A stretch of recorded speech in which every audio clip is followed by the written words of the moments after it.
must write a book. I was actually going to say, I just said that to Sandy. I said, apologies, once I got started, once I got started, I couldn't stop, and I just kept going. And Yeah. Man. No, it's impressive. Yes.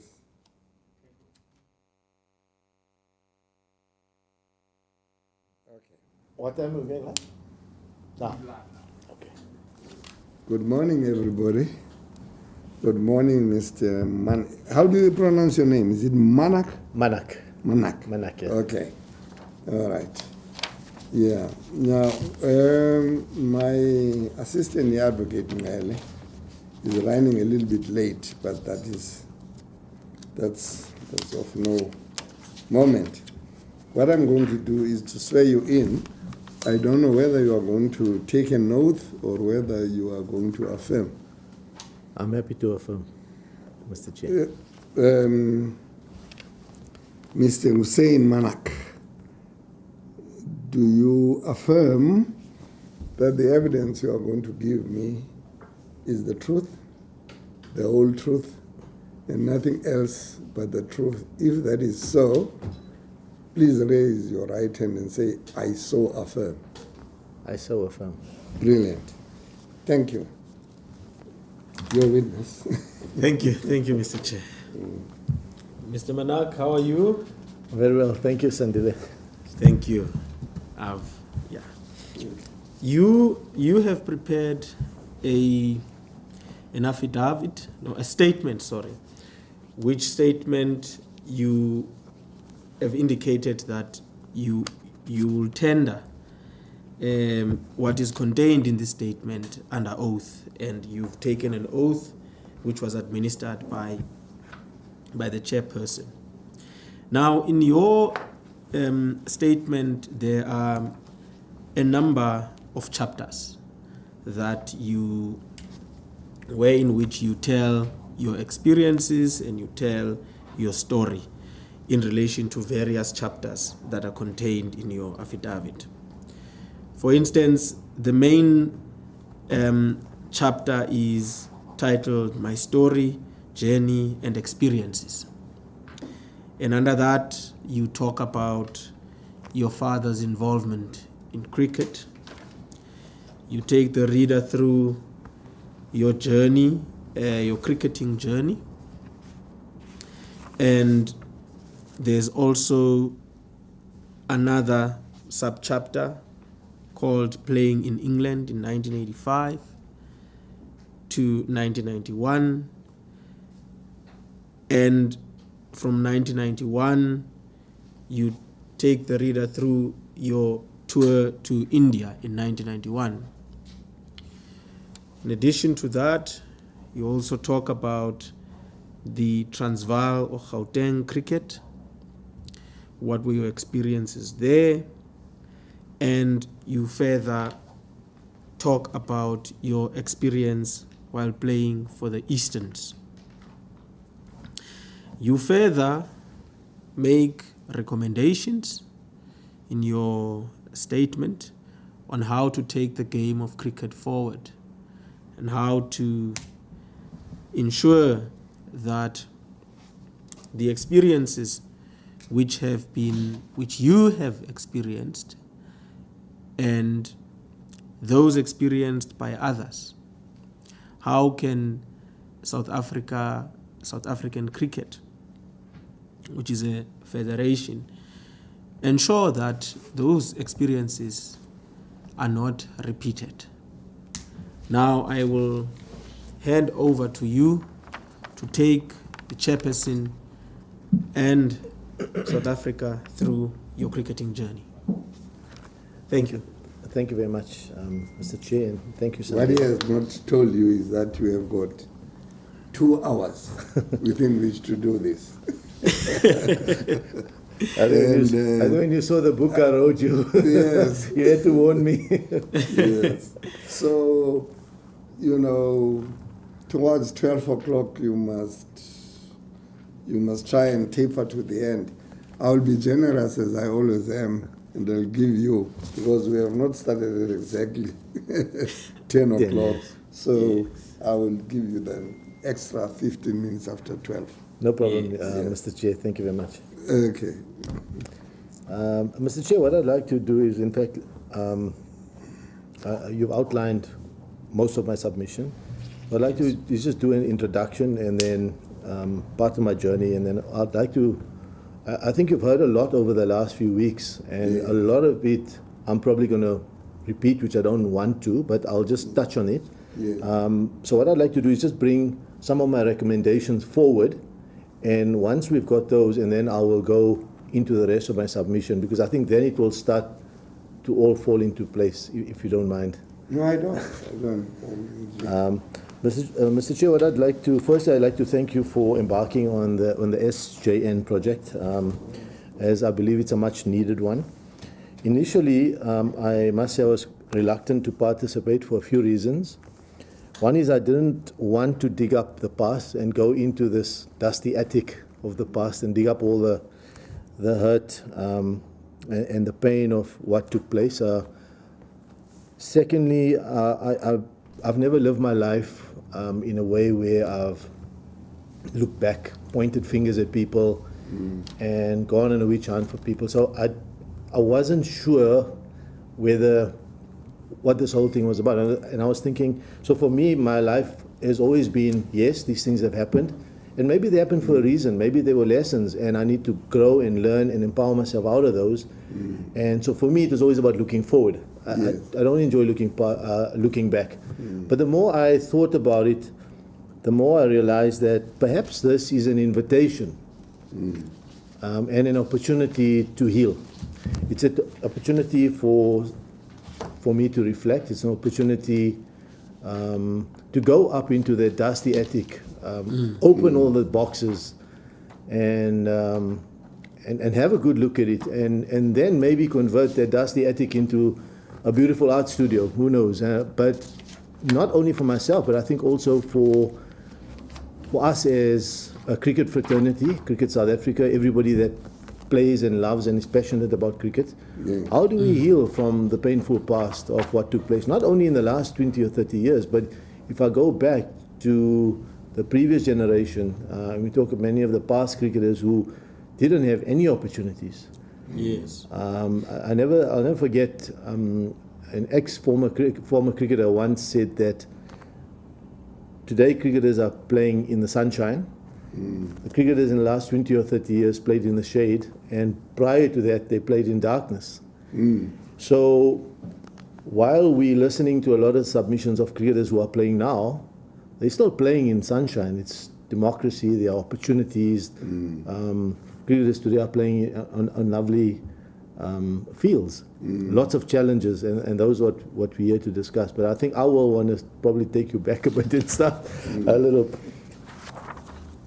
Yeah, well, just to make a remark relevant there too, you will now have known that our terms of reference actually require us to look into the past, to inquire into, how discrimination on a race basis, on a gender basis, impacted upon the game of cricket. We're supposed to inquire into the antecedents. What exactly was happening? The sufferings, those who became victims in the process of participating in this game of cricket, at whatever level, coaching level, selection level, players, managers, and what have you. And the terms of reference also say, get into that past, dig, and then obviously, when once we have had a look at what had happened in the past, we will then have to look at what needs to happen in order for us not to repeat, the sufferings of the past. And therefore, whilst I appreciate, and in fact I appreciate that you want to say, let's be forward-looking, sometimes there is a need to go into the past, because if we don't look into the past, we are likely to repeat the same problems that got us into that situation in the past. And then you'll find that 30 years after unity talks, for instance, I mean 1991, everybody was kumbaya. Not even, not even 1994 was the marker. We had not even got there. Only negotiations, quota, this, that, and the next thing. But in cricket was a step ahead, 1991. Now, 30 years later, the board of Cricket South Africa and everybody else are saying, hang on, where are we now? So what I'm saying is feel free to look into the past. And I will confess that having been in the Truth and Reconciliation Commission, I relate to this job. I relate to what you are doing. Because what we are doing, I can see it as a TRC of cricket. Correct. Yeah. So feel free. Thank you. Yes. Thank you, Chair. In fact, just on your point there, it's a very important point because it's something I was going to bring up later. But while the fact that you mentioned it now, I think let me just jump in there because I think 1991, of course, our first democratic election was in '94. Yes. And for whatever reasons, it may have been political. It may be the ANC felt they needed to get the white Afrikaners on board in order to, for whatever political reasons, '91 already. The South African Cricket Union, which is essentially the white cricket union, which wanted to get back into international cricket, were given international cricket in '91. So I think it was a strategic move, if I'm not mistaken, from the ANC. And in the context of the bigger picture, yes, when you look at it, it makes sense. However, what it did do, the administrators at the time, and cricket, particularly black cricket, by handing over international cricket to South African Cricket Union, which is the white cricket body, lost a lot of leverage. So immediately you lost the leverage of international sport that you could hold back and use as a carrot or whatever you want to call it and say, listen, first we need to get all these things right before we give you international sport. But here South Africa were given international sport, and now there were promises made, and at that stage, people, and I was still a young cricketer at the time, I remember that a lot of people depended on the goodwill of white administrators to do the right thing.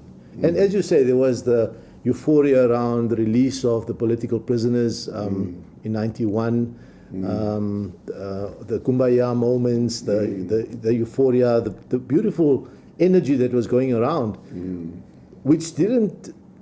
And I think somewhere along the line, administrators got lost in all that and started trusting and depending and hoping that the goodwill of the white administrators, that they will do the right thing.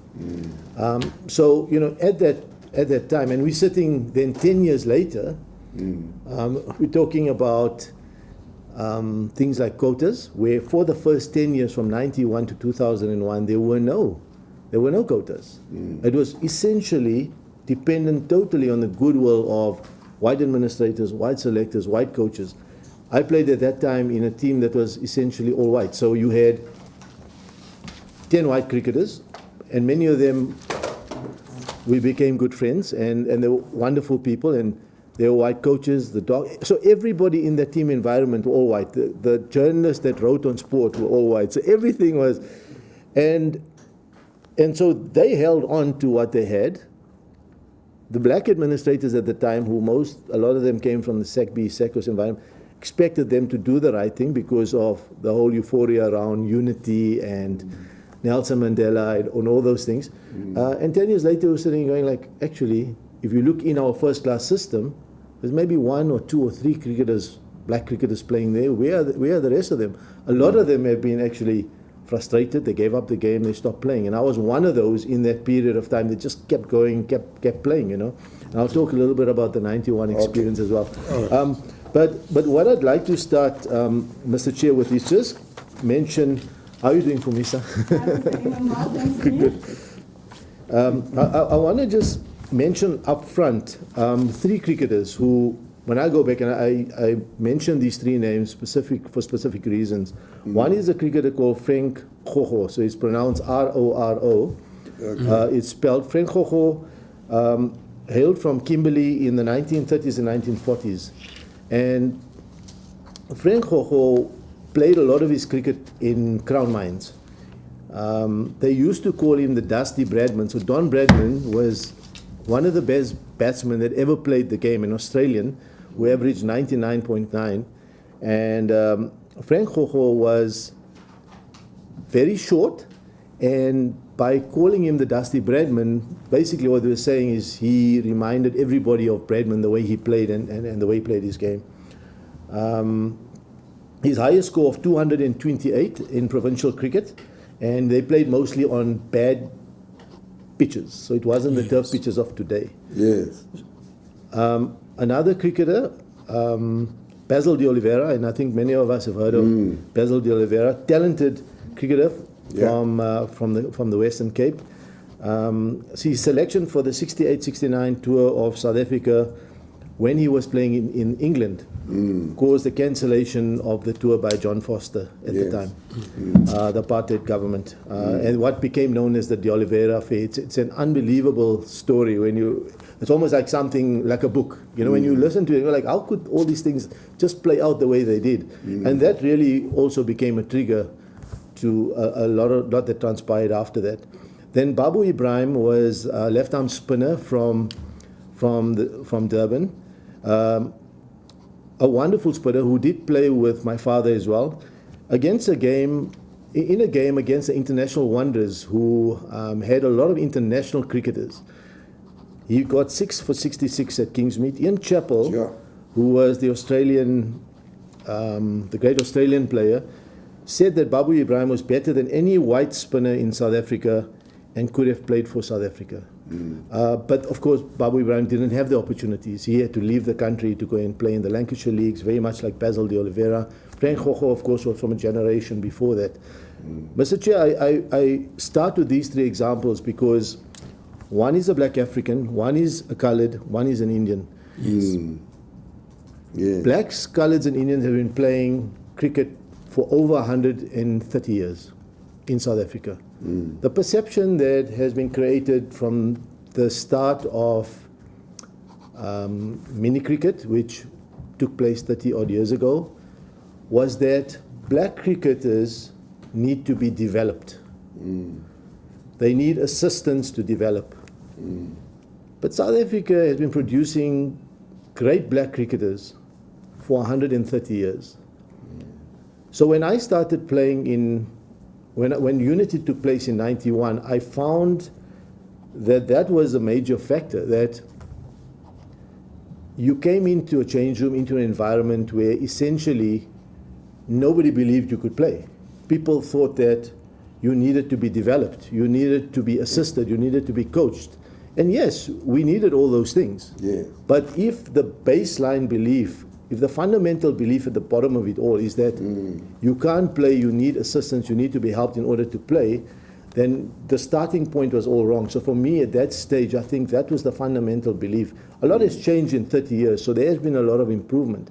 But over the years, when we look at selection, and Mr. Chair, I've played cricket, I've coached, I've administered at Gauteng Cricket for quite a few years. So I've sat on the board, and I've even selected teams at the Lions and on the national team. And now I'm coaching again. So, and now my son plays cricket, so I'm still involved. It's in the blood. Yes. But what I found over the years is that when a black cricketer gets selected to play, it doesn't matter how many runs he scored. When he gets selected, the fundamental belief from the public, a lot of parts of the media, parts of the public, and captains and coaches and the environment generally, and I say this with respect because, not everybody has that belief, but Yes. I think fundamentally there's this belief that cricketer is not good enough, he needs to prove himself. So even if he scores 100, The next game, he has to continue proving himself over and over and over again. And that's such a weight to carry on any young cricketer. And eventually, it becomes an additional weight which the young white cricketer doesn't carry. So the young white cricketer is assumed to be good enough as a starting point, whereas the black cricketer is assumed to be not good enough.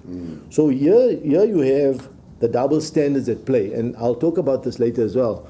The double standards of where a young white cricketer gets selected into whether it's a provincial team, whether it's a national team. He comes in and he's got just as much talent as the black cricketer, and they both scored runs getting to where they are. But the one is assumed to be good enough. So even if he fails 10 times, he will keep playing. And he will carry on playing until he scores runs. And after 30 or 40 games, when he eventually gets 100, everybody will go, like, we knew he had the talent. We knew he had the talent. So I don't have a problem with that personally, because I think if you identify a talented cricketer and you believe he's good enough, so that's what coaches and selectors and scouts are meant to do. You look at cricketers, you look at them holistically, their character, the runs, how they adapt to different conditions, what they bring to the change room. You look at all those things. And if you believe a cricketer is good enough, you want to give him that opportunity. And also you want to give him the opportunity to fail. It's very important to give cricketers opportunity. So I don't have a problem with a young white cricketer getting 5, 10. So in a test series, if you play a 3 test match series, you're going to get probably 2 innings in each. So you're going to get at least 6 opportunities. If you play a test series, maybe get another one. So if you get 5 or 10 opportunities, I have no problem with that. And cricketers have to be given that opportunity. But that opportunity, I find, becomes very difficult for the system, the structure, environment to give to a young black cricketer, because they're always questioned. Because as a starting point, the assumption is they're not good enough and they need to continue proving themselves. So those are my experiences over a period of time.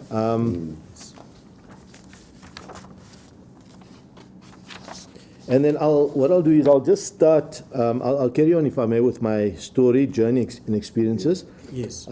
This submission, Mr. Chair, I'd like to...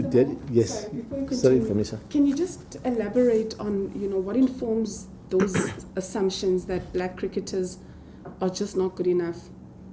What would you say informs those assumptions? So, I mean, I go back to...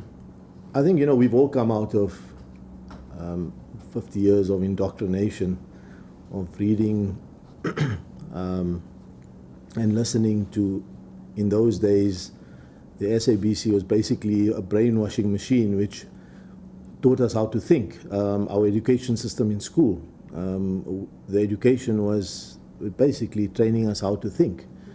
And if we grew up believing that black is bad and black is wrong and white is right and white is good, then that's the underlying assumption in everything we do. So what oppression does is it spreads its tentacles into every area of our lives, and it becomes this weight that you carry wherever you go. So we need to then almost reflect. And as I say, that's why I, in the end, thought that this was a wonderful invitation for me to get into the attic and open all this up and have a look and really start healing. So I think society, all of us, needs to get into this space where we start reflecting.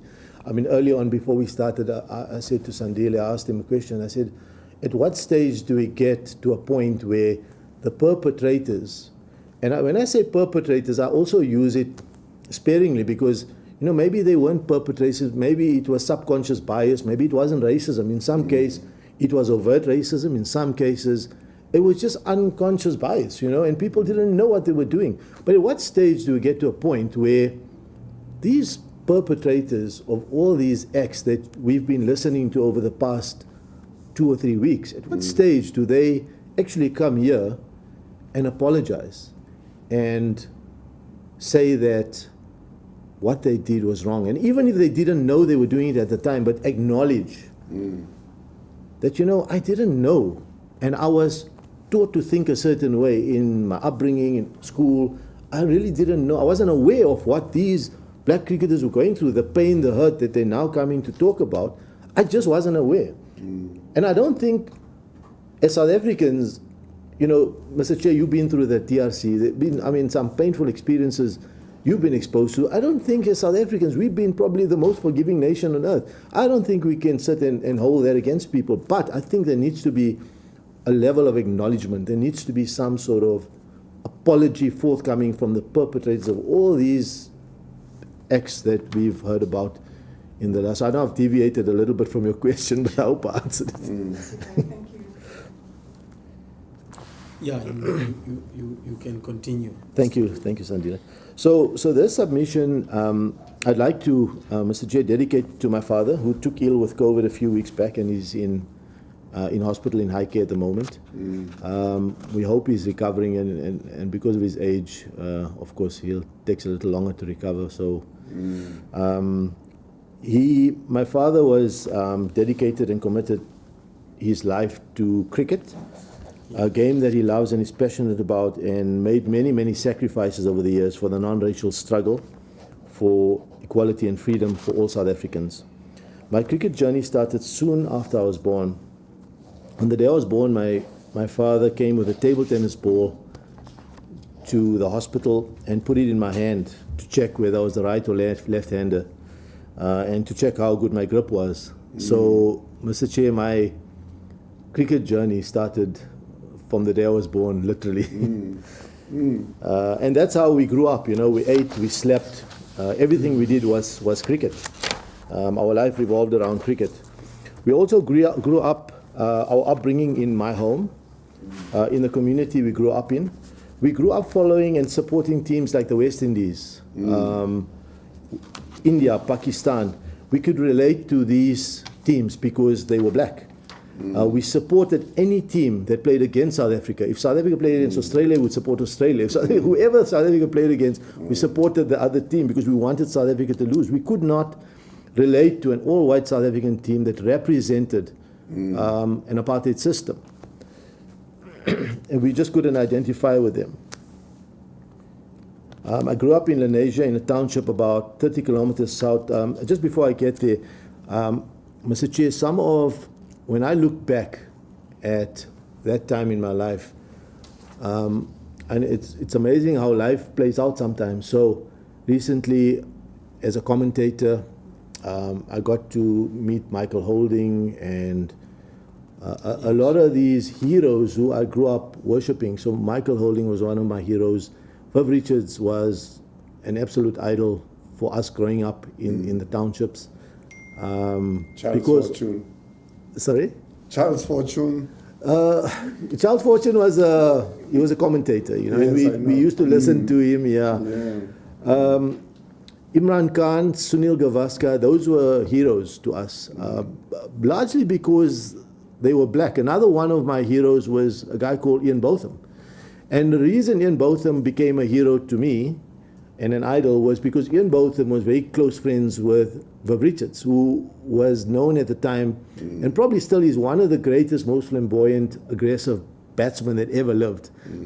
West Indian, who used to chew gum when he used to walk into bat, and this had this aura about him of invincibility. I was in England when Viv Richards played his last series against England. And wherever he went, he got standing ovations just because of the way he played the game. For West Indians, cricket was entertainment. It wasn't just a game. It was life. Everything they did was around cricket. So we grew up worshipping these cricketers. When Ian Botham and Viv Richards, when they played at Somerset, they became good friends. Michael Holding recently was in South Africa, and I said to him, Mikey, and this was a few years back when Amit Kathrada, the late Amit Kathrada, was still alive. And I said to him, Mikey, would you like to go and visit Kathy? And I explained to him who he was, and he said, wow, that would be a great opportunity. So I'd arranged for Kathy to meet at one of my friends' places, and we went.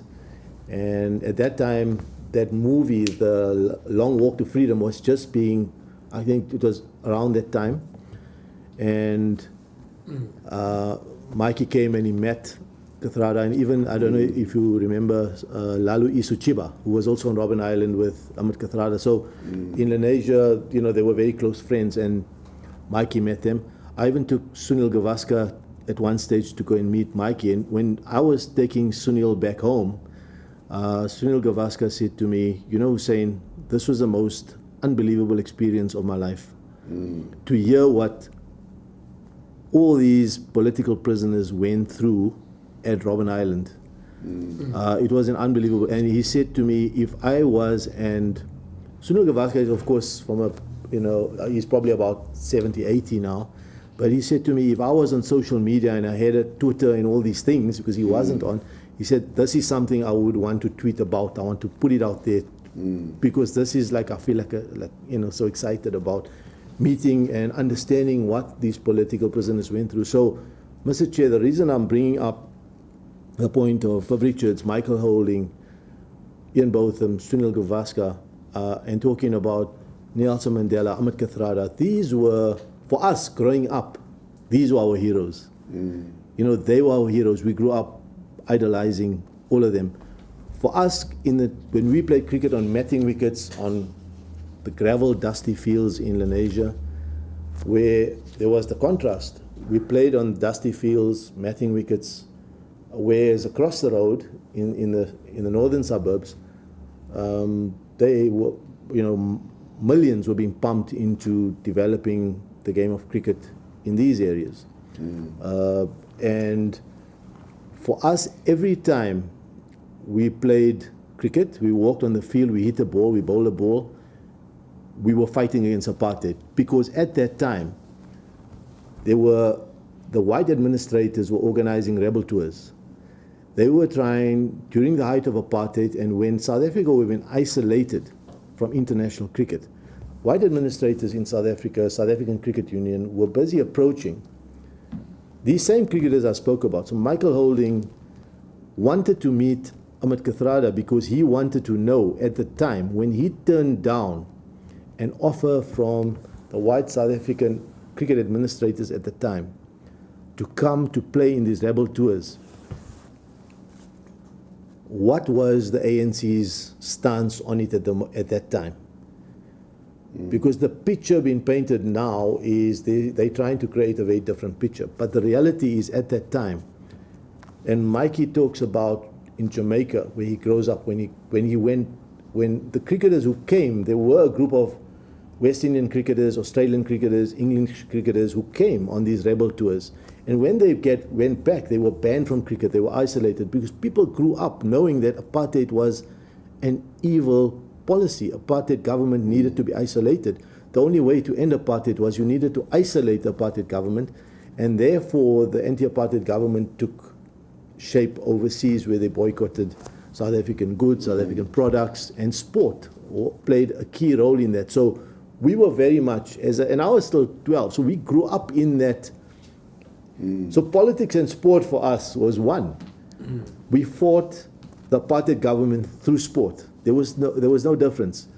In 1976, when there was the uprising in Soweto, there was an attempt in the late 1970s to merge cricket. So the white cricket body tried, South African Cricket Union tried to, there was an attempt at unity, to try and let's get together and play together. And how do we, try and create some unity, normal sport? SACOS, where Hassan Hawa was one of the leaders at that time, had a philosophy of no normal sport in an abnormal society. That if you could go and play on a beautiful field on a Sunday, but then you had to go back to your township or shack, and the other could go back to his mansion or whatever, and I'm just using that as an example because, I mean, that still happens today, but you couldn't, and there was that attempt in 76 to 70, and then in 1979, what had happened is one of the cricketers from Lenasia who were playing, I think it was at Old Parktonians, after the match, they tried to walk into the clubhouse to get a drink, and they were kicked out. And there was also incidences of, they were kicked out because they weren't white, of course. And then there was also incidences where Michael Holding tells me about where some of these West Indian cricketers who came on these rebel tours would be Given an honorary white status. So they were honorary whites. Yet there were incidences where some of them would jump onto a train thinking that everything's normal, and then they get kicked off a train. So there were many of those incidences. So because they were playing on the cricket field together, creating almost like this bubble. So now, now we're talking about COVID bubbles, but that essentially was a bubble, almost creating a false image of ideal South Africa, but in a bubble on a cricket field and in that little stadium. But when you left the stadium, it was an abnormal society where you couldn't go into maybe restaurants, toilets, trains, clubhouses, etc. So, that was the dilemma. In 1979, Dr.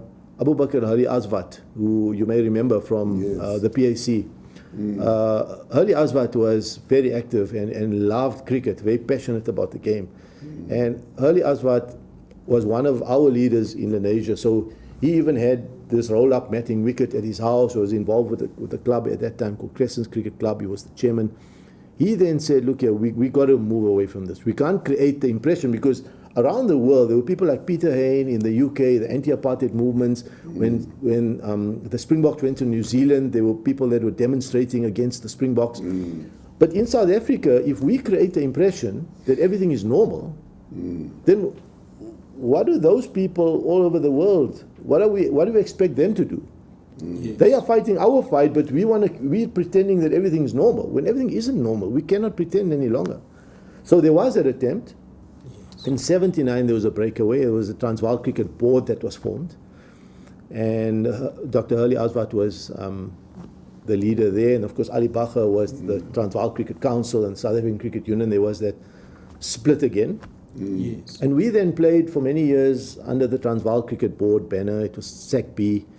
And we played on the matting wickets. And I, as a youngster, my dad one day received a phone call about me having an opportunity to attend, because I was identified as one of the talented young cricketers at junior level. So at that stage, during that 2 or 3, 4 years, there was an attempt at unity. Yes. There were coaches brought in from the UK. A lot of the coaches from these, the Transvaal Cricket Council came in to the township and were coaching us at the time.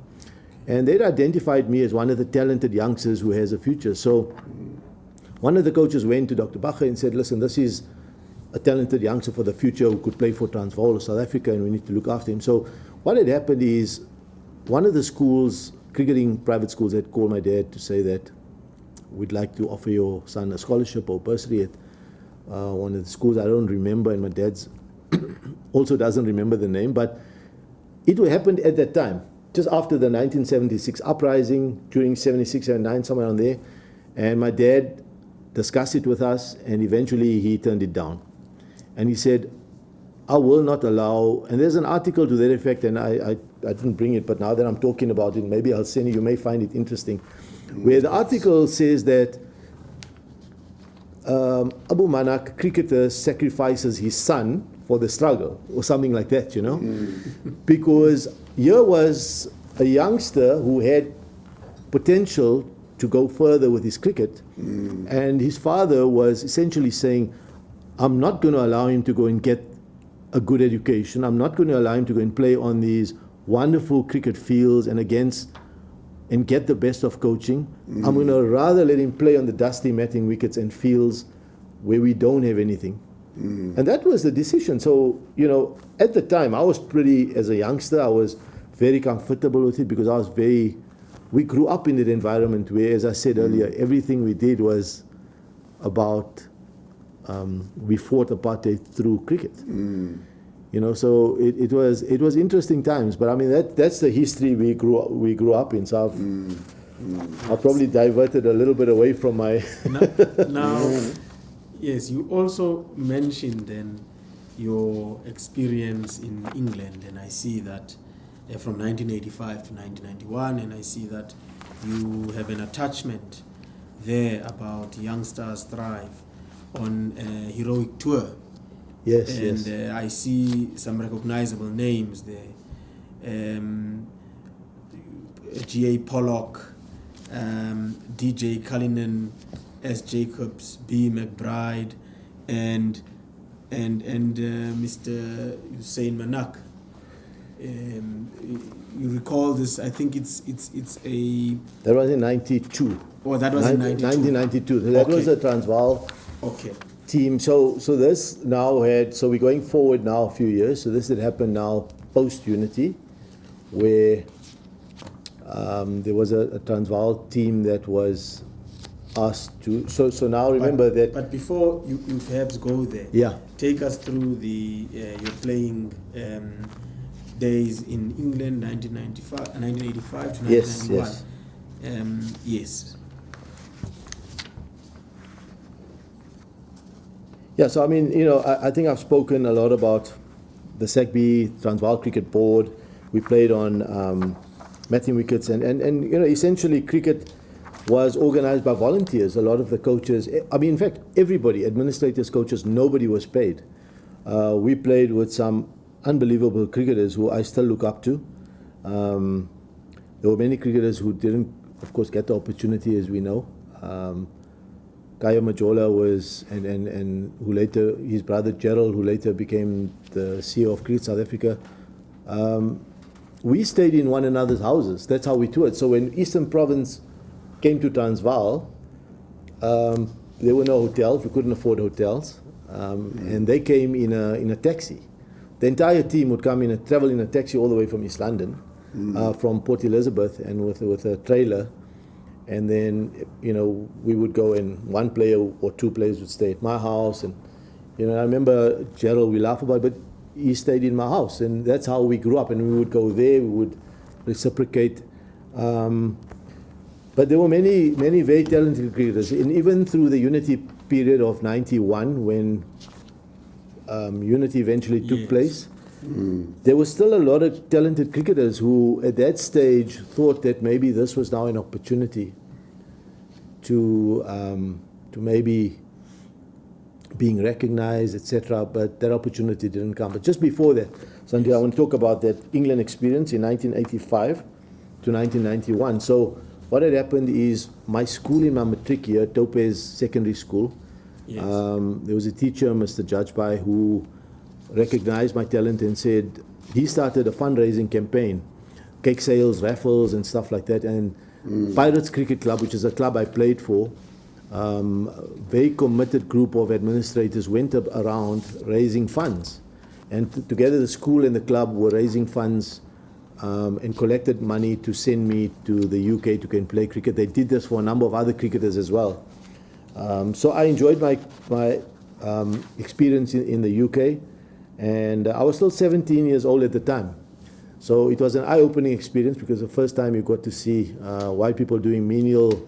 I remember when I got there the first year, my cousin who had been there the year before said, "Come, I'm going to show you something." And he was like, he just wanted to show me this. And I said, like, what? And he wanted to show me a white guy actually fixing a road. That was the thing he wanted to show me, like the guy digging up the road. He says, "Can you believe it? Like a white guy doing this." Like, so like those are the crazy experiences I remember sometimes. So, but I excelled. I did well in my first season. I scored over 1,000 runs. Came back and I was invited 2 or 3 years later. So over that period, I did go to the UK. It was my last season in the Border League in Scotland. I broke a world record for the best ever all-round club performance. And I scored 154 and took 10 wickets for 11 runs in one game. And that's, if I'm not mistaken, I think that's still a world record. Unless somebody's broken it subsequently, which I haven't. So the club, my club St. Michael's in Scotland, sent that to the Guinness Book of Records, and they negotiated. So, but that was in Scotland. And then, when we got back, then it was the tour to India, and I'll talk about that. But, Chair, what I'd like to do, if I could, and this is, and as I said, I'd like to just go through at this stage, if it's possible, with your permission, just go through what I see as the recommendations. And I think then when I start going into the rest of my submission, at least these recommendations, I think they will all start to make a bit of sense. If that's okay with you, Chair. Yes. No, and then we can come back to them at the end. So one of my recommendations is around the issue of selection. There's a lot. Are they in your statement? Mr. Chair, I have some of them in the statement, but I mentioned to Sandile that these I will send to you, Fumisa. I'll type them out and send them to you again, because I just kind of put them together last night. And I thought we must leave here with, I must leave here giving you something, some recommendations, so that you can take that forward. Not just a moan and moan. Exactly. So I mean, the first one is for me selection. I think when I was selected at the Lions a few years ago, when I got on there as a convener of selection, one of the things I said, and remember Cricket South Africa had all these targets, but one of the things I said to the coach, Jeffrey Toyana at the time, I said, Jeff, what we really want to do is, if we're going to transform this team, whenever it comes to a 50-50 selection, and there's two players competing with one another, let's agree that the black player plays. Because we need inclusivity. And if we agree on that, I don't think we need to even look at the CSA targets. I promise you, because as a black cricketer, I grew up believing that I was good enough. Yes. Black cricketers I played with, including some of the names I mentioned, from Hussein Ayub, Solly Chotia, Kaya Majola, Gerald Majola, all these cricketers, we believed we were good enough. We didn't think we needed favors. We didn't think we needed to be taken from here to put into a team as a token gesture. No, we believed we were good enough. So I said to Jeff, if we are if there are two players who are 50-50, if we agree we're going to play the black player, then I can guarantee you we've got enough players in our system who are good enough. Because I had played club cricket. And there was a principle in saying 50-50. Yes. The principle is equality. Correct. And I'm talking about equality on like performance. So the moment you come to, so let's say we're selecting a team and I'm selecting an opening batsman and Sandile and Mr. Chair, you are the two competing for the spot. If you are two competing for the spot, you've scored runs. Now we are debating who to select. In that instance, if we agree that the black player plays, because we need inclusivity and because of our context in South Africa, then I'm confident we don't need to worry about the CSA targets. Yes. And the moment we did that, within a few months, we were playing 7-8 players of color, 3-4 Africans in the side, and we were winning. The team was winning. And for me, going forward, I really believe that that for me should be one of the things going forward. Now, in order for that to work, you do need the right people in positions, because somebody could easily go like, actually it's not a 50-50, it's a 40-60, because I had that issue on the national panel where one day I raised the issue. I said, here we've got a white player and a black player competing for the same spot. We're having a half-an-hour discussion, which means that it's a close call. If it's a close call, let's pick the black player, because we know where we want to go in South Africa. Yes. And somebody then said, but isn't it a 60-40? So people could argue either way. So I think it's important, in order for this to work, as a policy going forward in selection panels, you do need the right people still there, and we need inclusivity in selection panels, where you need a broad spectrum of people who understand the game, who are prepared to fight the fight. And I think that's always been the challenge. I think, and I come back to my thing where, if you grew up in a background, or you always believe that the black player had to continuously prove himself all the time. I mean, I've seen, as an example, being on the national selection panel for a number of years, I've seen Themba Bavuma come under scrutiny, pressure, a number of times. And yes, there were times when you almost felt, yes, he needed to develop, and he was always going to be a future test player. But even when he was in the test side, I would sometimes have discussions, and people would say, but he's only averaging 20, or he's only averaging 30. Maybe we should drop him from the team. There was a time when, and I mentioned that incident later, so let me maybe just throw it in while I'm talking about this particular a test match against England at the Wonders, where South Africa had lost the first test at Newlands, and we come to the second test, and I was then, Linda Zondi had asked me to be the selector on tour, so I was the selector at the Wonders. And I'd been to the practice the day before, and the coach and captain then had said to me, So the decision now had to be made whether you're going to pick either Kyle Abbott or Hardus Viljoen. Those are the two that, one of them we had to pick to come into the side. Because if I recall, I think Chris Morris was either injured or he didn't have a great test match or something at the Wanderers, and there was an agreement that he was going to come out, if I recall correctly, and now either Kyle Abbott or Hardus Viljoen, we needed to play one of them. And discussion at the practice then took place, and they said to me, look here, I think we must drop Kagiso Rabada. And I said, on what basis? And Rabada at that time was still 20 years old. So he hadn't still established himself as a great player. But having seen Rabada at the Lions, where he was coming through under 19 setup and at the Lions, I'd seen a lot of him. And I think he already had a good enough reputation. So people knew that this was a future great player, fast bowler. And there was a cricketing explanation about, maybe the ball wasn't coming out of his hand right or something, or some cricketing explanation. And I said, but okay, hang on, if the ball's not coming out of his hand right, I've been watching him for the last 2 hours here bowling, and he is swinging the ball. So I'm comfortable. I said, but okay, if you guys feel strongly about it, I'm not comfortable with that change, but let me take it back to the rest of the panel. I then, before I got back to Linda and the rest of the panel, I phoned Charles Langeveld, who was our bowling coach, and I said to Charles, tell me, listen, this is what I'm hearing, that the ball's not coming out of Rabada's hand right, and he doesn't bowl the right length for the Wanderers, which surprises me because the Wanderers is his home ground. This is where he plays his cricket. So, how is it that he can't bowl the right length at the Wanderers? And besides, if you need him to bowl a different length, you just ask him. He's good enough to change his length, So I couldn't understand. It didn't make a lot of cricketing sense to me.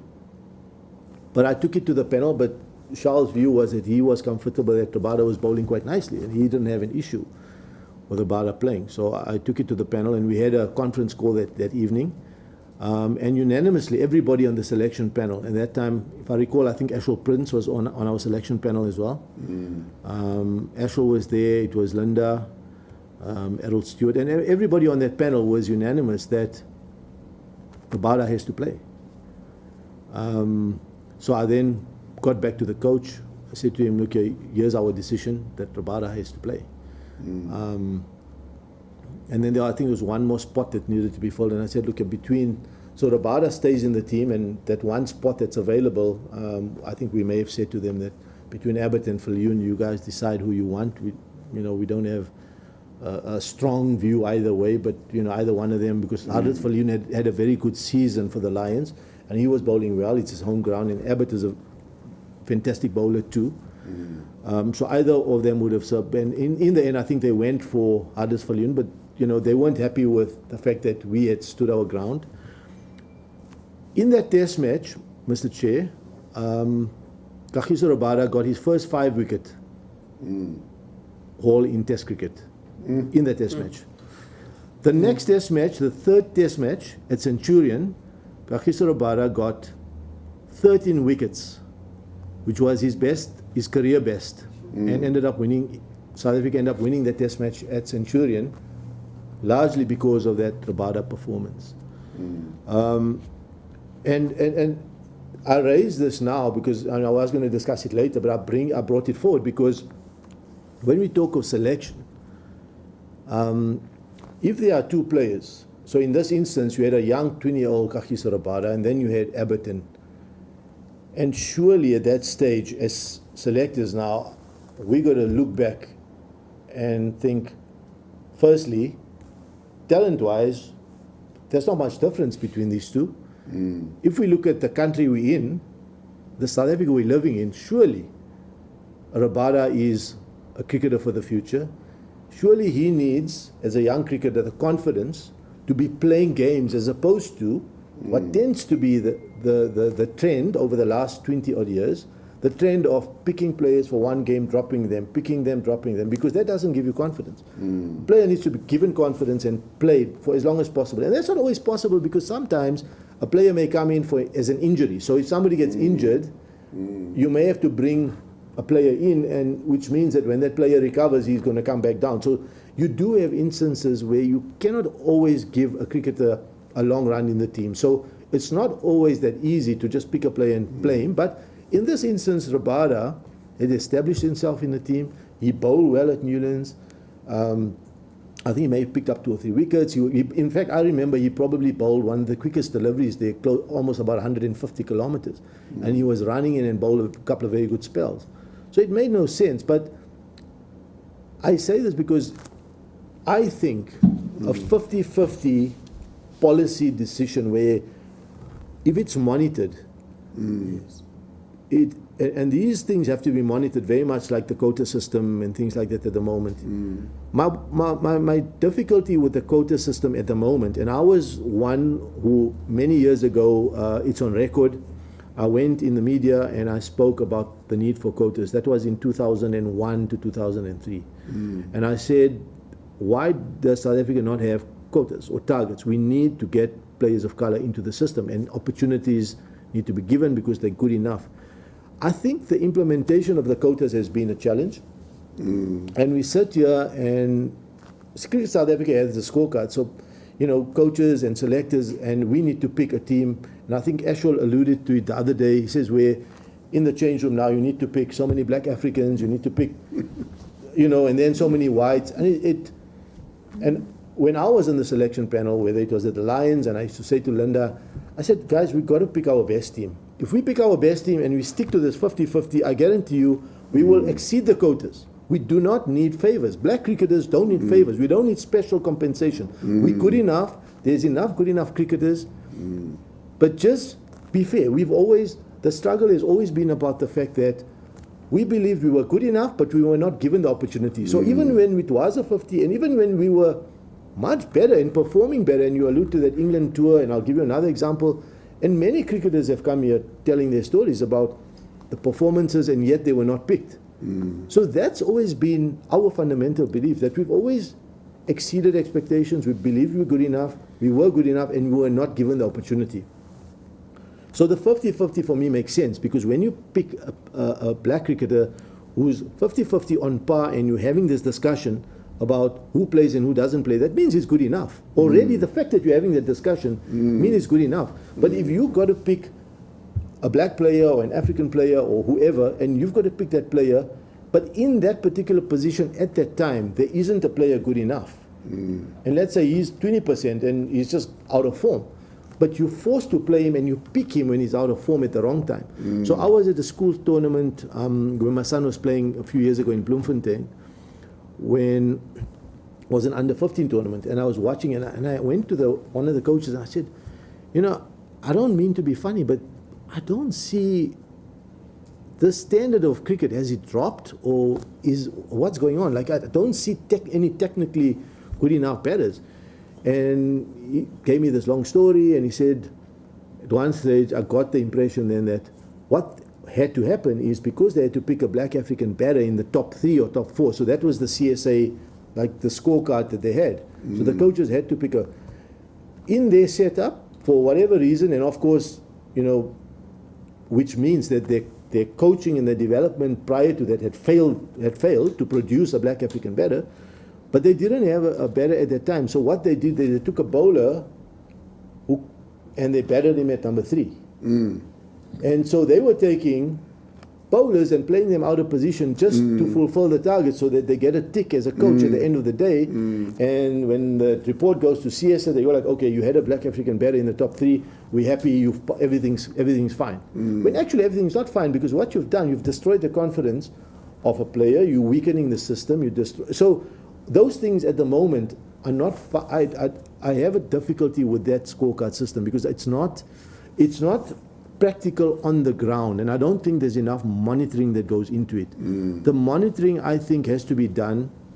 So even if there's 50-50, I mean, there was a stage when, Mr. Chair, we picked a team against Australia that was going to be playing in the West Indies, and I remember, because I was still sleeping at the time, and Linda had called me. It was probably about midnight because of the time difference, and he called me and he said, look here, are you happy with this team? And we put the team together and whatever, and then he was going to call the other selectors. And I was comfortable with the team. And then about 1 o'clock in the morning, the phone rings again. And I go like, normally when the phone rings at 1, you think like something like an emergency or somebody's died or something. And it was then I said, Linda, what's happening?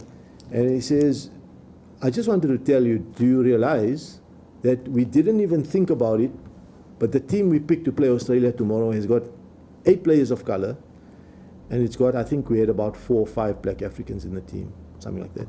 Yeah. And I said, yes, Andile. Yeah, I wanted to ask Hussein, what is your view? Can you just finish this thought? right. Okay. Just this aspect. Okay, Yes. okay. About this thing in Australia and the telephone call Sure. and whatever. Yeah. That conversation. And then suddenly he's going to put this Okay. question. So I mean, it was in West Indies. It was a triangular where West Indies, Australia, and South Africa were playing in a one-day competition.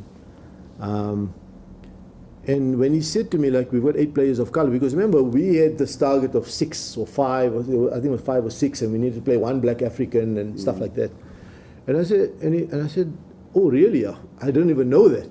I said, like, we just picked our best team. I said, well, then they better move Australia, because now we don't want to pick 8 black players and then tomorrow the media go like, yeah, you see, because of the blacks we lost.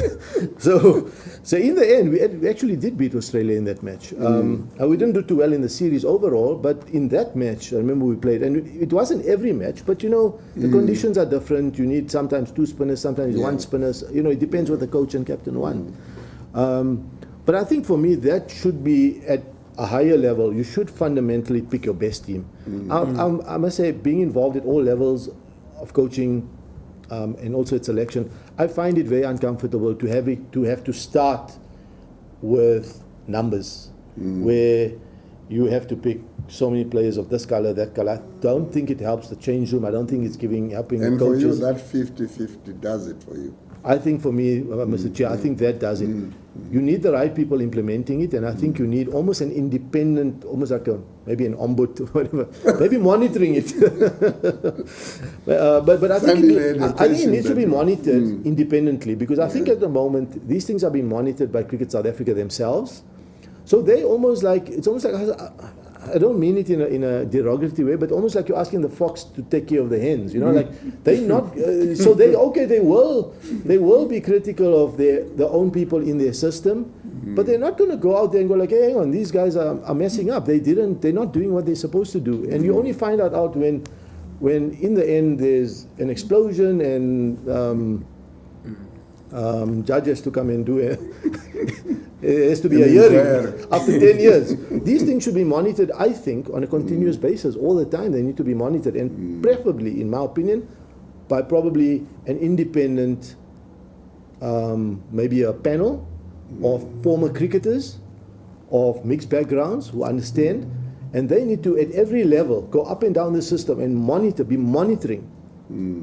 Who's playing, who's not playing, other coaches doing their job, other captains, other selectors doing their job, because selectors also need to be monitored. And I was on the selection panel, and at times I won battles and at times I lost battles, and many times I lost fights. Another issue, and I'll let you ask your question, but we had the Tami Solikile.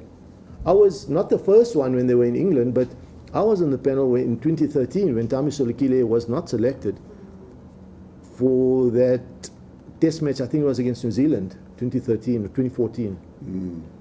And we had 2 meetings. One meeting we ended up like hours discussing and not coming to a decision, and then we had another meeting, and I had walked out of that meeting wanting to resign, and I said, I can't believe that we can, in today's day and age, we tell the whole world how we transformed, and we're painting this picture around window dressing, how transformed you are, when the time comes to select a wicketkeeper who is the best keeper in the province. Everybody knows that, but we still don't pick him. But I had lost that battle together with one of my other selectors. We lost that battle in the selection meeting, and I was afterwards, when I called one of the administrators to say I want to resign, and he said to me, look here, you didn't get enough support from the rest of your panel, so be it, but also you've got to respect the democratic process. Because in the selection meeting, when you get to a vote, that's democracy. So that was a very bitter pill for me to swallow, because I grew up struggling, fighting for myself, firstly, when I was playing, and then also when I got onto the Lions selection panel and coaching for players to be treated fairly, whether they're white, black, it doesn't matter. I mean, there's another instance where we fought for Riley Rousseau, who was a young Afrikaner boy, to get into the team and stay in the team. In fact, at that stage, we even left out the great Hashim Amla from 2 ODIs to give Riley Rousseau an opportunity, and we took a hell of a lot of flack for it. We got lambasted left, right, and center in the media, but we left Hashim Amla out because at that time he had a flu or something like that, and we said we'll just give him a break for 1 week. But we wanted to see Riley Rousseau because we knew he had the talent, we knew he needed to give him a run in the team, and in fact, that series against Australia, we beat Australia 5-0 in South Africa, which has never happened before. And Riley Rousseau was man of the series.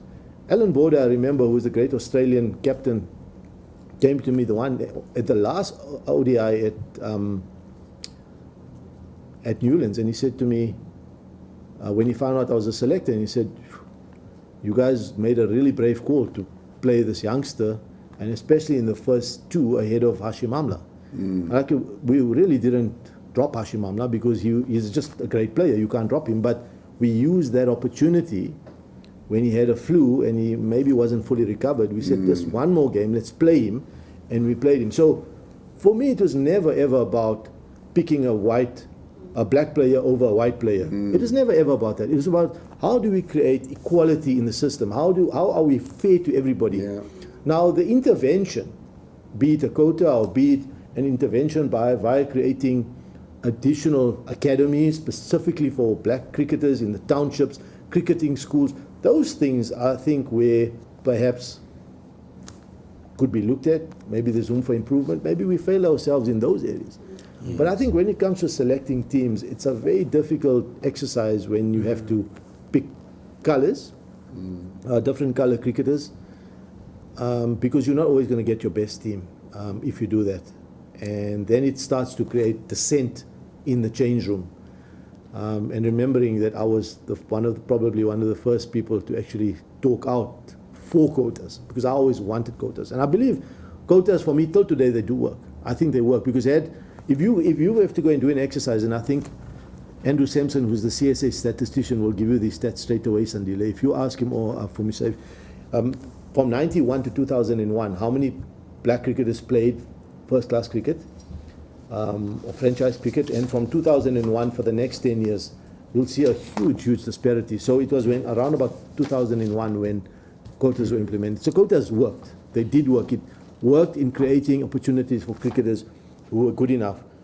But what I am a little bit concerned about is the implementation of the quotas, and if we are going to play cricketers who are not good enough, just because we need to fulfill the quota, then we are destroying the system, we're destroying trust in the system, and we create divisions among one another as cricketers in the change room, among coaches, and that for me is a challenge. Yes. I mean, on this issue of quotas, you mentioned something very important, and it got me thinking about the method that you employed at Lions with Jeffrey Toyana. They to say, you know what, we pick you on the basis that you are good, and if it happens that you have the majority black players that are good, they must then be played.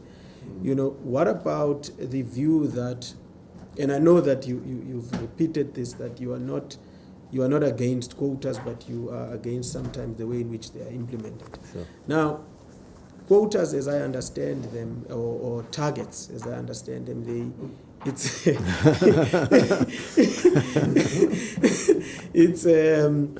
it's a minimum. What is your view around those who say that this implementation of quotas, that we are only going to keep blacks at that minimum, which is whatever minimum is prescribed in the policy? You know, what is your view about, isn't that abuse of wasn't that abuse of the system or the policy of quotas, to say that, and it would seem what people have come and said here, it would seem that there was comfort taken by those responsible for selecting, comfort taken in keeping the numbers at that bare minimum. What is your view around that view, that these quotas were used to actually keep black players at a bare minimum? Sandile, it's an excellent question, and one of the reasons I had said that at the time of the Lions, even with my selectors, I said, listen, let's take the CSA quota or target or whatever in numbers, let's just put it one side, forget it's there. Because if we just go with the 50-50, we're going to exceed the targets, and I'm happy to exceed the targets. Because then we're picking our best team, we're not looking at color of the skin, it doesn't matter, we're picking our best team.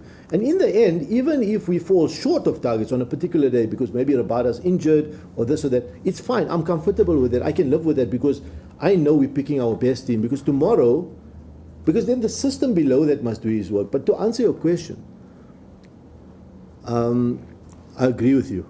I really do think that a lot of provinces around the country have been naughty in that respect. I think what they've done, they have only just used the minimum as a maximum. They've done that, and I've seen that. I mean, that's, if you go and look at scorecards, you'll see that that's played out over the last 10 years. They've used the minimum as a maximum, and so there's been some very interesting selections. You see it happening all the time.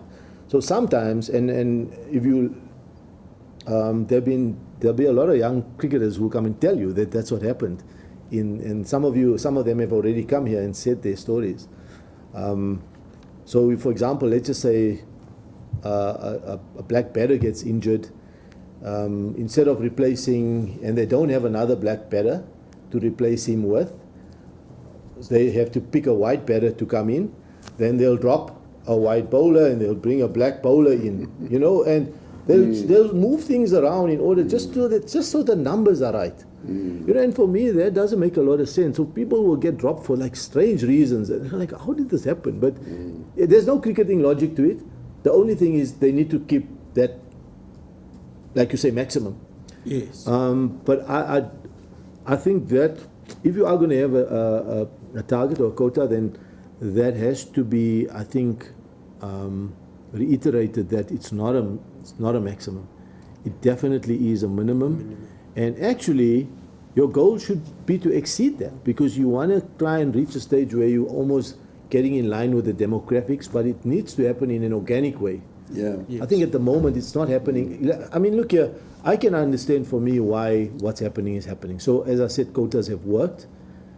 Fundamentally, largely they've worked. But when you get to the national level, and franchise level, first class level, it becomes, selection can be a very, very tricky. There's so many things to consider, and if you just got to stick to the numbers, you're going to get, your coaches can get themselves into all sorts of problems. But yeah, you're absolutely spot on. That's a huge challenge. And I think if you go back and look at some of the provinces that have done that, you'll find that a lot of provinces have been guilty of that. And maybe they need to be reminded. Yes. Mr. Manack? Yeah. Sorry, not to digress from the issue of quotas. There's, you were speaking about selection. There was, you obviously speak about selection and moved on to quotas. I just had a question when we were touching on selection. And from some of the hearings, it became unclear the power or the authority of the convener of selectors, because we found that there were times where the coach or the captain would override the convener of selectors. And I want you to just elaborate on those dynamics, like, who has the final say for the selection of teams? Okay, so generally how, and what I've done, and I think I have sent you an email of the selection protocol document that we drafted. So when I got onto the selection panel, initially Andrew Hudson was the convener of selectors, and my first experience was the night before the game. I got an SMS saying that here's the team for tomorrow. And I looked at it and I was a little surprised because I went like, looks like the team's already been selected. So I don't remember if I sent him an SMS or replied or called him, but I said like, who selected this team? And we had a few discussions after that. I think he maybe was struggling to understand what my problem was. And I said to him, but hang on, if I've been made a selector here, how is it that you sent me a team that's already selected? So I then realized that prior to me coming onto that panel, that maybe the culture had been that your coach and captain would select the team and the selectors would just give it the rubber stamp. You know?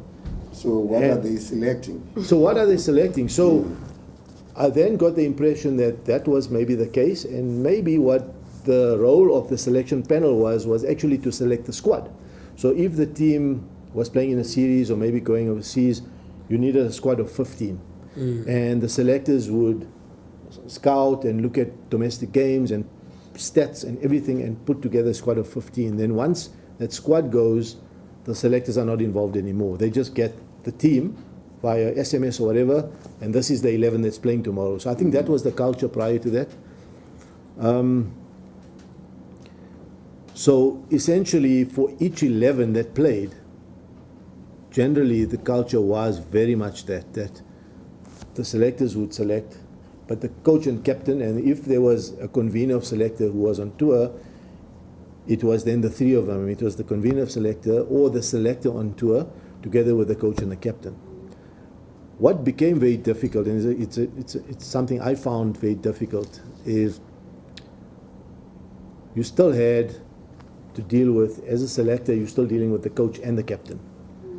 So you're almost the one who's outvoted, and generally you want to give the coach what he wants. Yes. You do want, because, you know, I've been called all sorts of names. There were times when coaches didn't want to talk to me. There were times when the convener came to me and he said, like, Hussein, it looks like you're not here to make friends, because you must remember the culture in the team. So what had happened is when they're in their little bubble as a team, they always have discussions at practice, which is normal. And they would almost in their way organically come to a particular 11. They'd work out and then here you come as a selector because you're independent and you're not part of the team talks, you're not part of everything. And then they come with their team and you go like, but hang on, what about this one and this one and this one? So now you're challenging him. So as a selector, I think it's probably natural par for the course. Or maybe it was just my personality, but I found myself always being the bad guy. Like, you're always challenging these guys. And I think Linda found himself in the same position. But generally, your coach has a big say in selection, so he would generally come with the team to the selection meeting and he'd go like, okay, this is the squad I want, or I'm looking at, and then we'll have a discussion and look at stats and look at performances and discuss. Normally in a squad of 15, 12 or 13 would select themselves on performance, and you'd be discussing 2 or 3 positions. That's normally how it happens. And generally that's where the conflict or something sometimes comes up, you know. But your convener does have a big say. So in that selection protocol document that I emailed you, you will find that when I got onto the panel, there was no side. There was a policy document, but it was informal and it hasn't been ratified by the board. Yes. So I kept hearing about policy in the first few meetings, and I kept asking, where's this policy? And it was never forthcoming. And then eventually when I received the policy, I saw my name on that policy. And I said, but that's not a policy because this has got my name on it. So when was the policy ratified for the board? So it wasn't. So then I contacted the CEO and I said, look here, we don't have a selection policy. How is it that teams have been selected? So he said, well, if you don't have one, why don't you guys draft one? And I think then through Corey, who was the general manager then, they contacted the convener and we discussed a policy document. And we put, and part of that policy document for MISA is that you'll see that, you know, on tour a selector goes and who has. And one of the things I remember in that particular policy document that we did discuss, because many players came here, Mr. Chair, and spoke about how powerful the captain was. Yeah. So particularly personalities like Graham Smith, there's certain other captains who have a strong personality, and they want their team, and they don't want to hear anything else. So basically then they want their team, and selectors have to just back off and give them their team. Yes. So what had then happened is we were hearing a lot of these stories coming through that, captains were being given too much power. So in that selection protocol document, the captain was taken out of the selection panel. And he was removed. So his view had to come through the coach. And the coach would then come to the selection meeting with the captain's view. So, and most of the time they would speak with one voice, But that was one of the big changes that we made. And I think that did help quite a bit because... Which year was this, Mr. Manack? It was, I'll tell you now. Just give me a In moment. 2012. It was 2012, correct. And yeah, so I think, that was one of the big changes because, and going forward then what would happen is we would consult with the captain. Not necessarily, but I found it was always good to consult with captains, and sometimes I would include them, and sometimes it was a good idea and sometimes it wasn't. And some captains, like, I always remember, Faf du Plessis was very good. He was prepared to listen. Faf never ever came to a selection meeting demanding his team. He would always listen first, and very often if you gave him a view, he would take it on board and he'd consider it and he'd come back tomorrow and we'll chat again. So he was very give and take. Other captains like A.B. de Villiers and Graham Smith, I didn't work with Graham a lot, but other captains wanted their team, and at all costs they wanted their team, and that would create a lot of conflict. And that's where you'd have this thing about, and remember, captains are in the change room. Captains, you've heard from testimony here from a lot of players that captains have friends. They have close buddies they go out and eat with and coffee with and they travel with. So they become very close, and they're not always in the best position to make objective decisions. Yeah, and if you give them too much power. Ask, what's the point of having a coach? Maybe I'm influenced by what I know of other sporting codes. I don't know much even there, but you hear that if there's a Rassi Erasmus, that's the guy who's the coach. That's the guy who is accountable. He knows that the Springbok team, he's the one who is answerable. Correct. You go to soccer, at the end of the day, I haven't heard that, it's the captain of Kaizer Chiefs, Orlando Pirates, Cape Town City, who has the last call. At the end of the day, the coach is there. Correct. They are the ones who get hired and fired to produce a team, and they have to select a team. But I think with cricket, there's a huge difference. Look, I think, Mr. Chair, you do need selectors in order to bring the numbers down. So if you're looking at the first-class system, you need, and because cricket is quite a complicated sport, like you need to look at players in different conditions. So for example, somebody who scores 100 in Potchefstroom, which is generally a flat wicket, against Zimbabwe, who's probably one of your weaker test playing nations, and he gets 100, compared to somebody who gets 100 in India on the 5th day of a test match, in Mumbai on a turning wicket. Those are two different hundreds. So statistically, if I look at the stats and I go like, Andrew, give me the stats, and he gives me the stats, those are two hundreds, they look the same, those two players, but actually they're two very different hundreds. One is like a world-class 100, because against India on day 5 on a turning wicket, it's like almost impossible, but, and other one is, so a lot. So you need to actually go and watch games. So we used to go and watch a lot. We spent 40 to sometimes 45 days every season watching games. We would go to Kimberley, sit and watch a 4-day game there, watch bowlers. Sometimes on a hot day in Kimberley, you're not sure what you're doing there. You fall asleep or whatever. But we had to do it because you needed to see the context in which players got wickets. On a flat wicket, was there assistance? A batter could score 100 and maybe he'd be dropped 5 times. Is that a good 100? Maybe not, But the scorecard says he's got 100. But maybe somebody else And that was the discussion around Kagiso, Temba Bavuma. I mean, I remember 2016, I think, there was a series in England when we were in England and I was there with the team, and there was an article that came in a newspaper about, at the end of the second or third test match, about Temba Bavuma is only averaging 30. And I read that article and I couldn't understand what's going on, where this thing came from. 2 days later, at the practice, discussion from one of the senior players, and said, what do you think about Temba? It's like, should he be playing? Should we maybe look at dropping him, whatever the case is? And obviously, either he'd read the article or whatever the case is, I don't know. But there was this view that Temba Bavuma was not doing enough because he was averaging about 30 to play in the test team.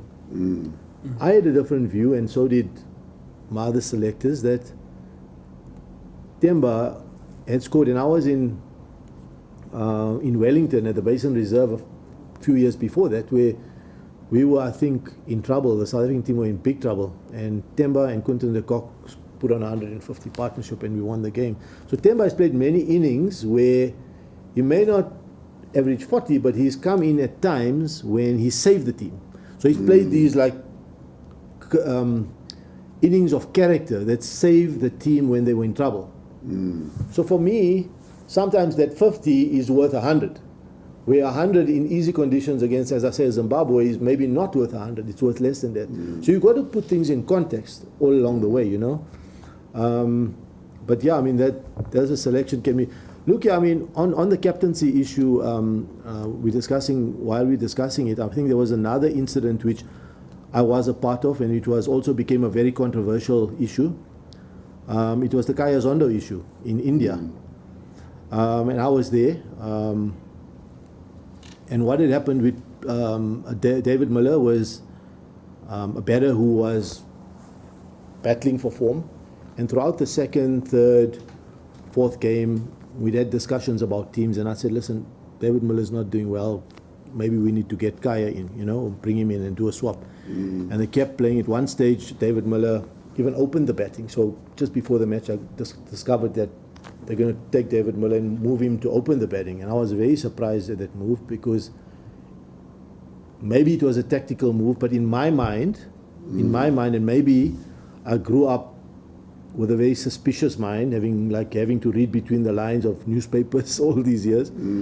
I grew up, and I was very suspicious about that move, and not because I didn't trust the selectors, the coach and captain or anything, but I just felt like, was it because in India, so David Miller was struggling with spin, and when Ashwin and these guys would come to bowl, he'd struggle and he'd be getting out to spin. So what they did is instead of dropping him and bringing Kaya into the team, they moved him to the top of the order to open the batting, where he would be playing against the new ball, which doesn't turn a lot. And so in my mind, and maybe I'm completely incorrect, maybe that wasn't the thinking. In my mind, that was what they were trying to do, is move him to the top of the order to protect him, so that he'd make it easy. And then Miller played, he failed there. Then when we got to the fifth ODI, which was in Mumbai, now we 2-2. Yes. And I'm now we're sitting and discussing the team. So it's the captain, coach, and myself. I'm going like, okay, but what had happened prior to that is JP Dumini had got injured. And JP Dumini we had to leave him out, and Dean Elgar got flown out.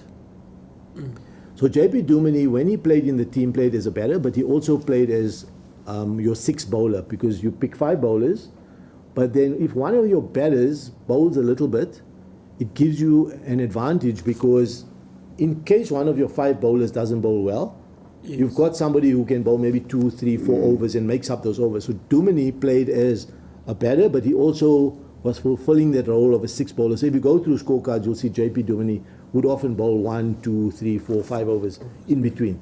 Yes.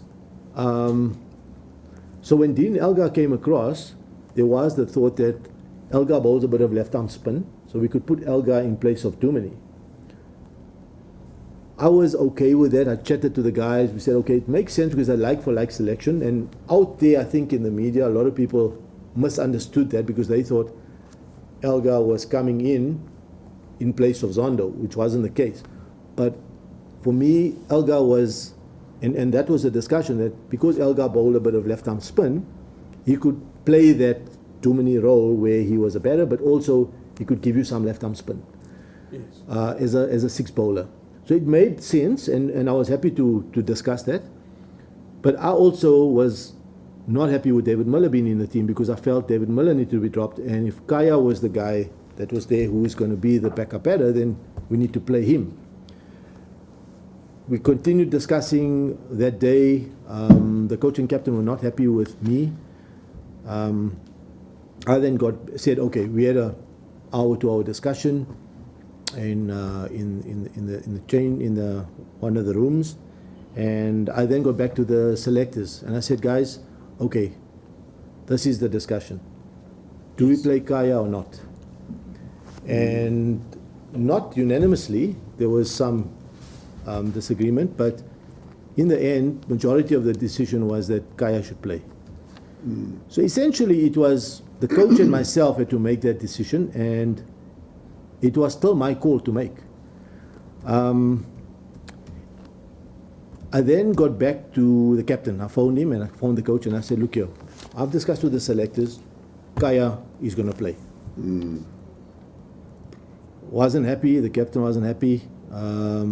He said, okay, whatever. A while later, I'm not sure how long it was, maybe an hour or two, whatever, I get a call from the CEO. He was also in India, and he said to me, he just received a call from the captain, and he's not happy with the team.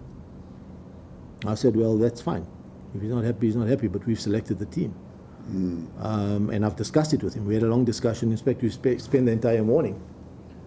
He said, listen, I think maybe you want to come and see me. Let's have a chat. I then went to the CEO's room. We had a chat. I had a chat with him, and I got the distinct impression that the captain was very unhappy, to the extent that, and again reading between the lines, so I heard about this some time ago after that, but I got the distinct impression, I may be mistaken, that to the extent that I thought there was going to be some sort of fallout if he didn't get his team. Because remember, the year before that, there was the 2015 incident at the World Cup with Ferdinand Philander and Kyle Abbott. And it was the same captain involved in that as well, where the captain was not happy with his team. And that time he didn't get his team. And when the team lost, the entire World Cup loss, whatever was, a lot of it was blamed on the fact that Philander played ahead of Abbott. So in this instance, I got the distinct impression that the captain wanted his team. And I must say, I genuinely felt at the time that I thought he was going to pull out of the team, almost like threatening not to play. That's the impression I got. Those words were not said to me, but that's the impression I got. So the captain felt very, very strongly. I then, my personality being like, listen, that's the team, end of the story. The CEO, I must say, he didn't try to convince me either way. He just said, you guys make the call, it's your decision. But I would suggest, he just advised me, maybe have another chat with the captain. I mean, I know part of our role is, apart from picking the best team, picking the team, you know, I've always asked myself a question when we select a team, similar to the Kagiso Rabada incident I spoke about the other day. I've always asked myself one question: when we pick a player, are we picking that player? Are we setting him up to fail, or are we setting him up to succeed? So that's always a question I would, in my mind, ask myself. And I must say, that was, in all my time as a coach selector, that was probably my most difficult moment. Because I sit here thinking, and in the end, I gave in to the captain. Kaya and I had this chat in India a few years back, and I must say Kaya's an extremely It affected him quite a bit after that. And we had a long chat, and he actually said to me, Hussein, you know what, I know you were put in a very difficult position. It was the captain who, and everybody knew it was the captain who absolutely insisted that he doesn't want Kaya in the team. The thought going through my mind at the time, and then I got again on the line with the selectors, we had another conversation, and in the end, some of the things I considered were, and having also played the game, being in a change room where you felt you're not wanted. I must say, in the end, I gave in to the captain. I look back and I think to myself till today, and I think maybe I should have really stood firm. The consequences, if I did stand firm, I don't know what they may have been, because the captain was extremely adamant that he didn't want Kaya in his team. Did he give any reasons why he didn't want Kaya? Yes, he did. I mean, look here, we had very long discussions. In fact, I mean, it was that entire day. So, normally you'd sit and have an hour discussion, half an hour discussion, and you'd come to the team. And I mean, we had hour, 2 hours, we had another discussion. Again, I phoned him, and then the CEO. So, in fact, that entire day, I was like just, and to the extent where even I sat with AB again towards the end of in the evening.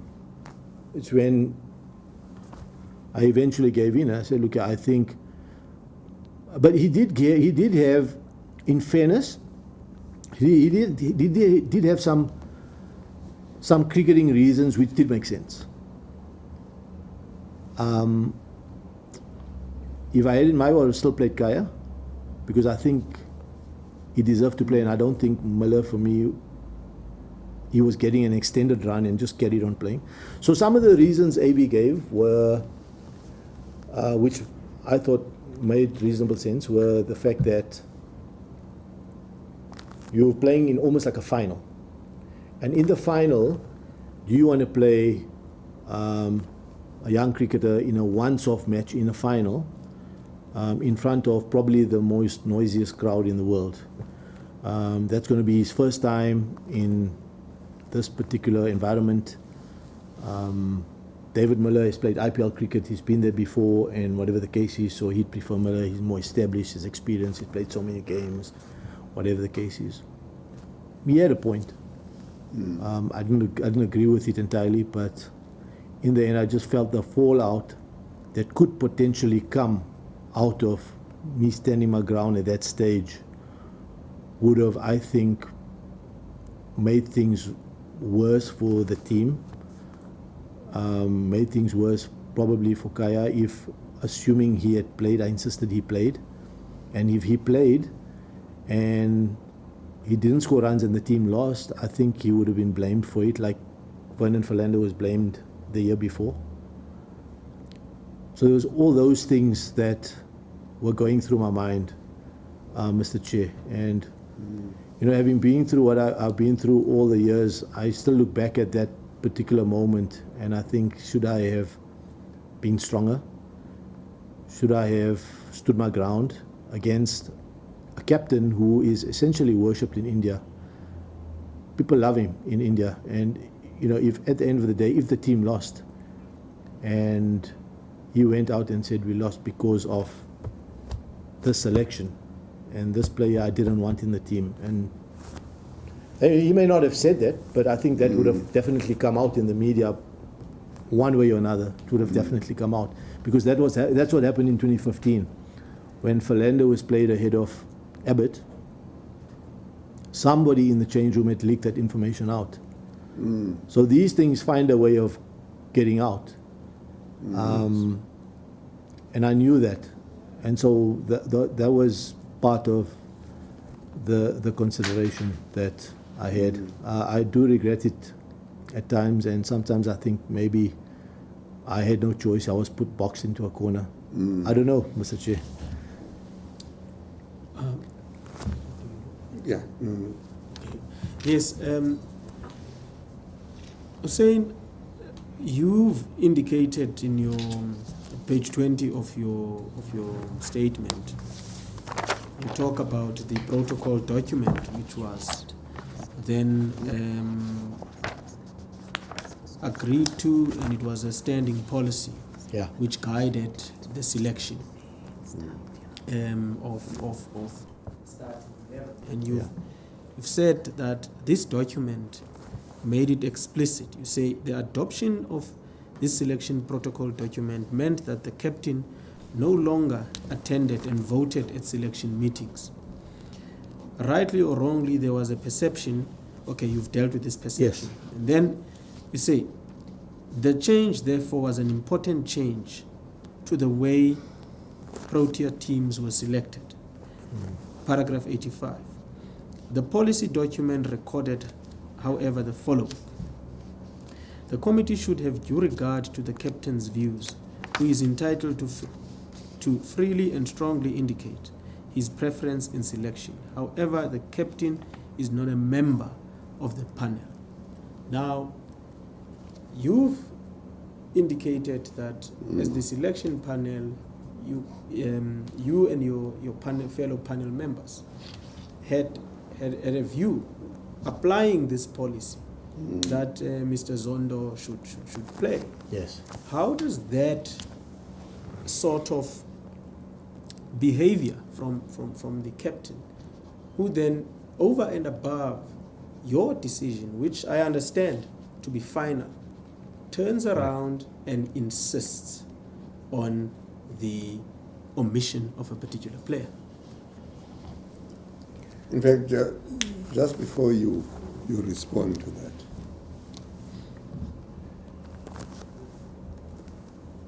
how does one escape a conclusion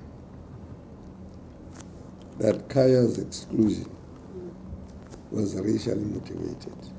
It was because he is not just Kaya, he's Kaya, an African.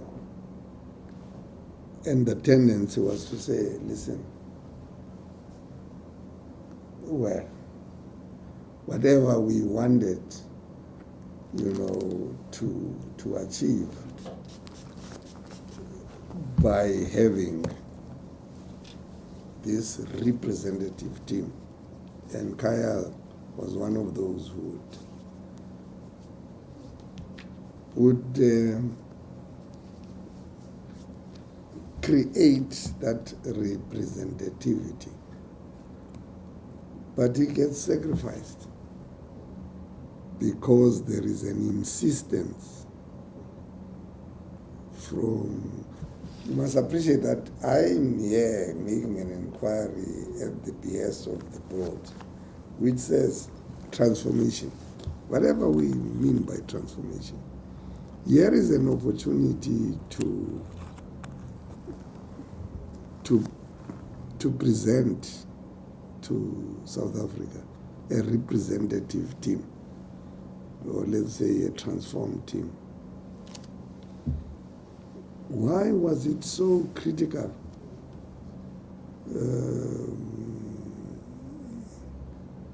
that the captain's word must prevail? I'm not talking about, you have already said, look, I've reflected, and it's something that you think about every now and again. I mean, I think one of the people who testified here said Kaya's exclusion was clearly unfair.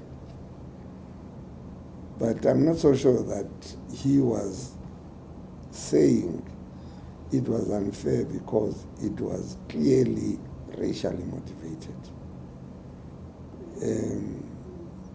Kaya may think differently. Kaya cannot understand that he was excluded, other than it was because preference of one person over him was premised on the color of his skin and the color of the skin of the other person who eventually got the position. And I mean, I can also understand that there should be a policy in a well-organized institution where selectors must be held to ransom by a captain. But let me hear your voice. I may be speaking, I largely speak out of ignorance. No, Chair, I agree with you. I think when you think back and look at this, the way it played out, and I think many cricketers have come here and spoke about where captains have pushed for friends, buddies, etc., to stay in the team. You could look at it and go like, yes, maybe it was racially motivated. It's difficult to escape that particular view. If one were to give the captain the benefit of the doubt, then you would probably want to say that maybe he had a fair argument, but I still have a view when I look back at all the last 10 years or 15 or 20 years of what took place. I think very often captains do protect their friends and buddies in the team. They look after one another.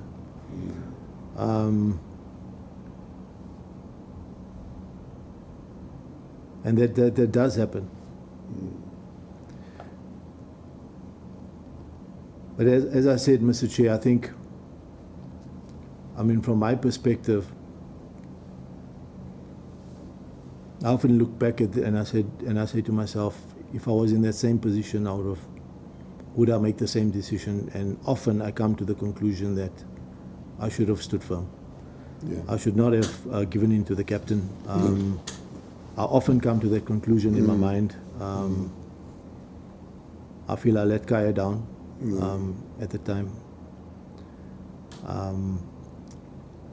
As I say, I must say Kaya was extremely understanding and gracious when I chatted to him a few years back in India. We had a long heart-to-heart, and he was of the view that, and remembering that the same captain was involved in that Rabada incident I spoke about earlier, as well as the 2015 World Cup with Philander and also been spoken about a number of times here by Ashwell Prince and a few others about. So there is a bit of a pattern that's developed over the years, and you'll find some names have come up over and over again at this particular hearing. I'm not the one to judge what's in people's hearts and what the intention is, whether they're racist or not. Maybe, as I said earlier, subconscious bias, maybe they're protecting friends, I don't know. All I can say from my perspective, every opportunity I've had to try to push to level the playing fields and to play players of color, I've done that. In this instance, I definitely feel I should have stood my ground. I was placed in a very, very difficult, almost impossible situation. I think it was a catch-22, because had my gut feel been right about the fact that had the captain in India, knowing how popular he is in India, he's basically a god in India, had he decided to withdraw from the team, which my gut feel was telling me that this was very possible because of how adamant he was. I spoke to the CEO some time ago and asked him, how adamant was the captain when he came to see you? He said he felt very, very strongly.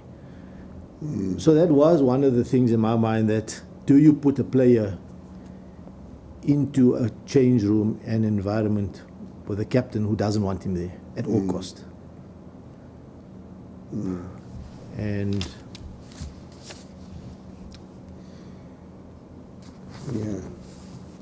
yeah, thank you. And what were your thoughts about the findings of the task team into this inquiry of the incident? I don't specifically remember what the findings were, Fumisa. But I think for me, I think what was interesting is, I think the findings, if I recall, it did touch on the fundamental issues. But I think what is very interesting in these instances is the victim, which in this instance was Kaya. It became known as like almost the Kaya Zondo affair, or Kaya Zondo issue, where really maybe the person who insisted that he didn't want to play, maybe that should have been the person that should have been mentioned over and over again in that particular finding. Maybe he is the person that needed to come and answer as to why not. Was it a racist call? Was it not? Was he protecting his friends? Was he not? Maybe he needs to come and answer. I don't know. I don't have those answers. I only hope he is going to take the opportunity. We are providing an opportunity for people who have been mentioned and for people who have been implicated in the context of what we are inquiring about, to come and give their side of the story. And I hope, in the interest of us being able to come to a considered view, he will come.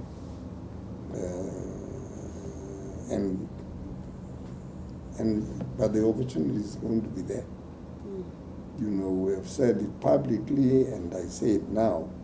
We are providing a platform again for all the people who have been mentioned, or at least those who have been implicated, in a way that gives, that calls upon them to respond and account for some of the testimonies, or some of what has come out of the testimonies that mention them to their detriment. Unless, of course, they will come and say, no. Kaya, we heard Kaya testifying here. He got it all wrong. What we were seeking to achieve is ABCD. Because then it's only when I've heard everybody that I will be in a position to consider. Correct. What was in the, as you say, some of these things are subliminal. People do things without actually appreciating at the time that they are doing them the impact that they have on other people's lives. We have all been, brought up in a society. That is why I think I relate to those who contextualize, this project, not just on, there was sport, there was cricket, there was cricket, there was cricket sport, there were grounds, this, that, and the next thing. For one to appreciate why there was a need for a project that looks into transformation, whatever we mean by transformation. Why do we think that why do the CSA, say there must be a transformation committee? All the boards that have come, including the current board, they are endorsing the need for this office to exist, or certainly for this project to go on. In the board, there are board members whose portfolio or whose responsibilities look into issues of transformation. And as I say, there are many, there is many, views about transformation as there are individuals.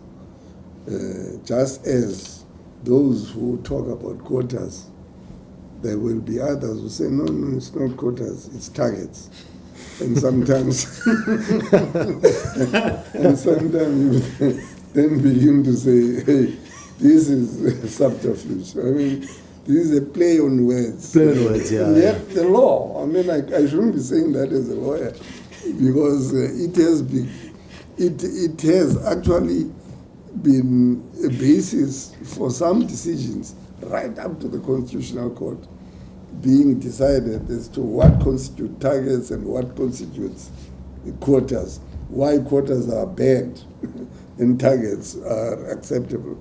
And when you look, I mean, as a layman, I can't say as a layman because I'm a lawyer, but when you look at very, very, very closely, say, man, is this not just,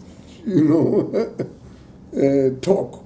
Because quotas, targets, I mean, yeah. Unless, of course, you're qualified to say, well, if you are going to be quotas, they should not be the maximum. They must be the barest minimum. Anyway, if in the very few minutes that you have, you were to consider what your best parting shot should be, because I'm going to read this. Is very complex. It has been daunting to me, even before you came to testify. But it's something that I appreciate and I treasure, because it means you took your time to compile it. You took this thing very seriously. But I think we can run up to 12:15, which means we have got about 10 minutes. But subject to what we would like to put to you. Mr. Manack, before you do your parting shot, yeah. I wanted to know, do you agree with Mr. Prince's view or recommendation that the coach should be the one who has the final say on the starting 11, and the selector's job should be then to just focus on choosing the squad? I think that would make sense, provided, of course, there is still some intervention. So I think the coach still needs to be guided by some sort of policy, and I think one of them would be, for me, the 50-50. I think at all levels below that it may be difficult to monitor, but provided you're monitoring it and there's some sort of policy that's guiding the coach, and I think the coach needs to be held to account if he steps out of line with regards to that. So I could live with that. I think it would make sense, because then you've got one individual who's responsible and he's accountable, he's answerable. If he gets it wrong, you call him in. But I do think, as I said earlier for Misha, that there needs to be an independent body panel that is monitoring the coaches all the time. And if they step out of line, then he needs to be called in, held to account. And I'm not sure if Cricket South Africa themselves should be monitoring themselves. Maybe that monitoring body should be slightly independent. Thank you. You can address us further.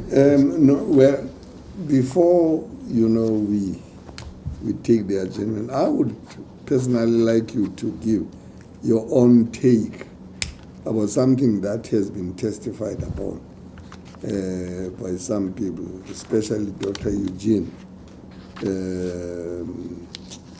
Kula Amayo. But I see you touch it on page 32 of your statement from paragraphs 141, and it's a subject that you felt you must deal with. So is the director of cricket? Yes. It's actually something I didn't want to talk about, but I said because I'd applied for the post personally myself. I thought maybe I shouldn't actually get involved in it, but I thought it would be useful for you as part of your. But I think is there a particular question, or did you just want me to chat about it in general? Well, I wanted you to give your perspective as to what you think. Just forget for the moment that it might be dubbed as sour grapes. Oh yeah, you wanted the position, didn't get it. Now sour and that's grapes. one of the reasons I thought I might just stay away from it. I think with the provisions that we have made for, for people to come and if they feel that they are being done by, they will have an opportunity to say, no, I mean, look, Hussein got it wrong, man, A, B, C, D, E. But this is something that has come, and I mean, Dr. Eugenia Kulameyo was very, very vocal about this position. And there have been other testimonies that I'm sure you have heard, where there is a feeling that other people, qualified for that position more than the incumbent. And I can appreciate why you don't want to talk about it if you had applied for the position yourself. But this is something in relation to which we need to get some insight also from you, as well as we will probably get insights from the person who's the incumbent at the moment.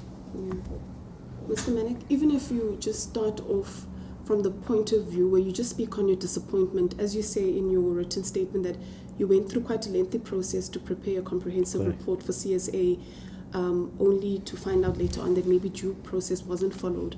So, yeah, I mean, during that stage, there was interviews called for, and I did send in my application. Then I got an email to say that I made the shortlist, and according to the media, because when I knew I was on the shortlist, I didn't know who else was with me on the shortlist. But then, via the media, I heard there were 4 people. It was Graham Smith, Corey Van Sale, Dave Noseworthy, and myself. Apparently, all 4 were meant to be interviewed. I then heard through the media as well that apparently the CEO and the president had been meeting with Graham Smith at one stage in one of the newspaper articles with Dr. Ali Bacher. So apparently there'd been some other discussions taking place on the side with him. And I got the sense that maybe there were promises made to him, approaches made to him, and so he was being approached. But we were being asked to come in for interviews. So I wasn't too sure whether I should interview or not interview, because I got the sense that they'd already promised him the position, and maybe this was just a whole window dressing exercise to create the impression that the process was being followed, when actually they'd already made the decision. I got that sense. In the end, I did think about it, and then I remember even phoning a few people for advice and saying, what do you think? And the sense I got was that, what if you don't apply and Graham Smith doesn't take the position and he decides, pardon me, to reject the offer or whatever? Then you let yourself down, so maybe put in the application. So I put it in anyway. I did spend a lot of time on it, energy, whatever, cost, whatever. And interestingly, in the end, what had happened is after the interviews, and I don't know whether he did, because I heard some of the other testimony. I'm not sure whether he did an interview, whether he did a presentation or not. I'm not aware of any of that.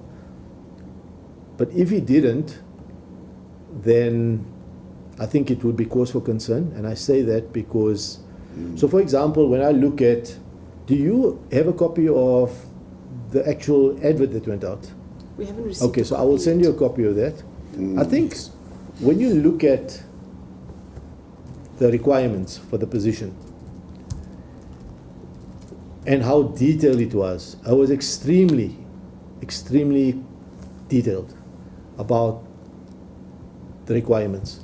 There were certain qualifications, experience, particularly around the issue of transformation.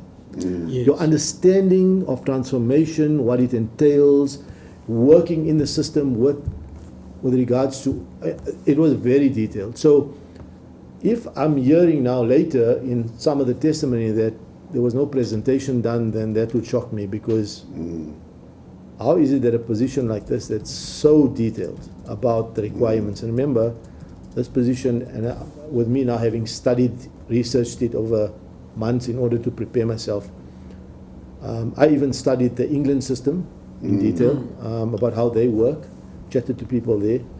Look, it's a very, very intensive position, and if somebody who got that position without really giving you a proper plan and still got the position, then that would concern me.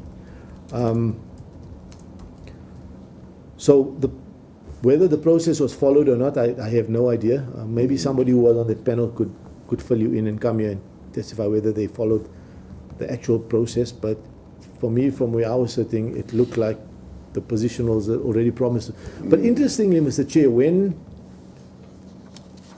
after the interviews were done,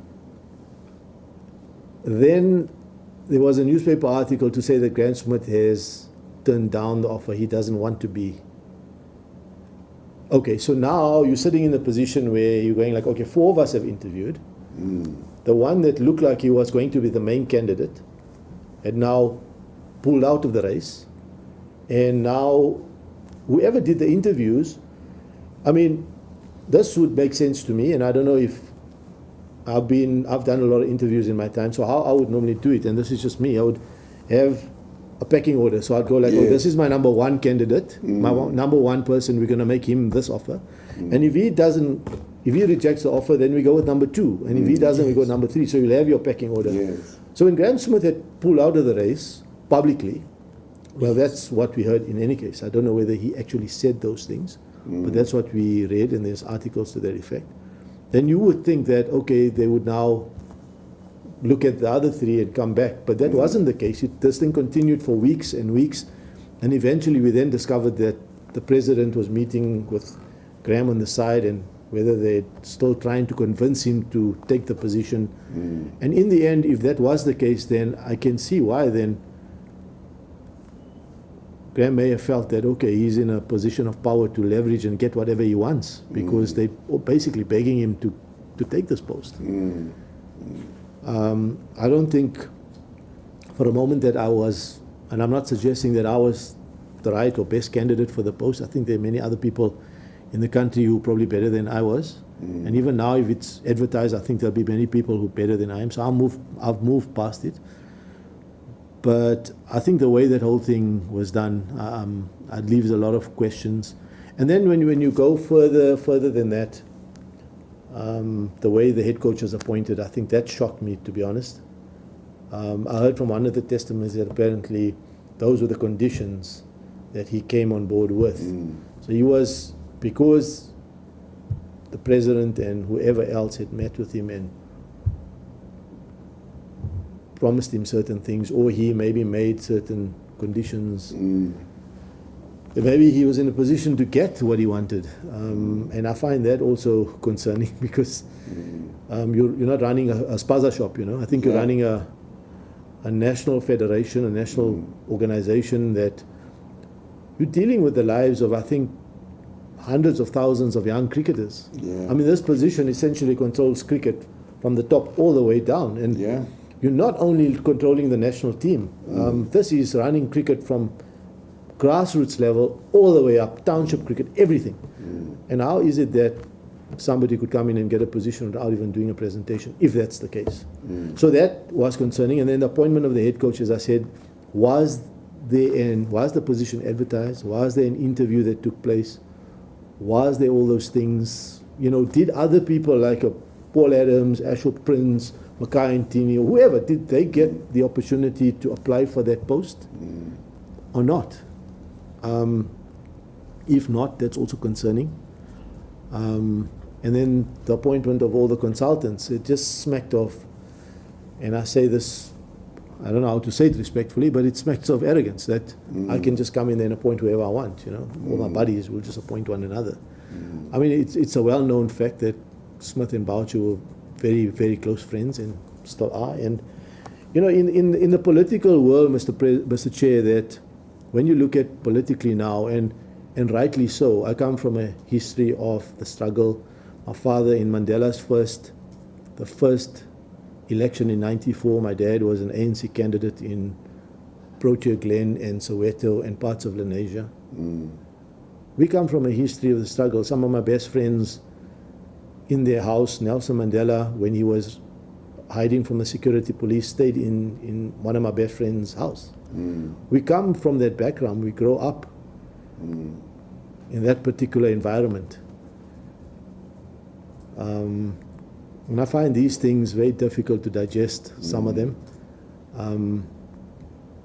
where people of, where there's a double standard almost at play. You feel there's a double standard at play where politically, if you look at the ANC at the moment, yes, we all supported the ANC, but if you look at some of the things happening at the moment, rightly so, that these people need to be questioned. The politicians need to be held to account.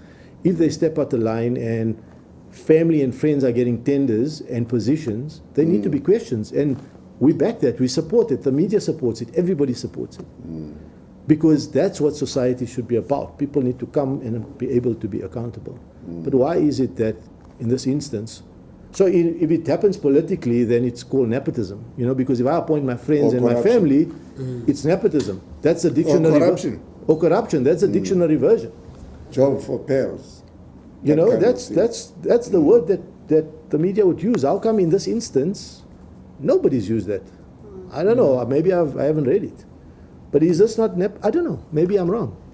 Yeah, I think my last question on this issue, I just wanted to, because this thing keeps coming to mind. Since that appointment as director of cricket, you mentioned the issue of consultants. Are you aware of how many, when I say consultants, I mean consultants for the advancement of cricket, not other services, like your betting consultant? Yes.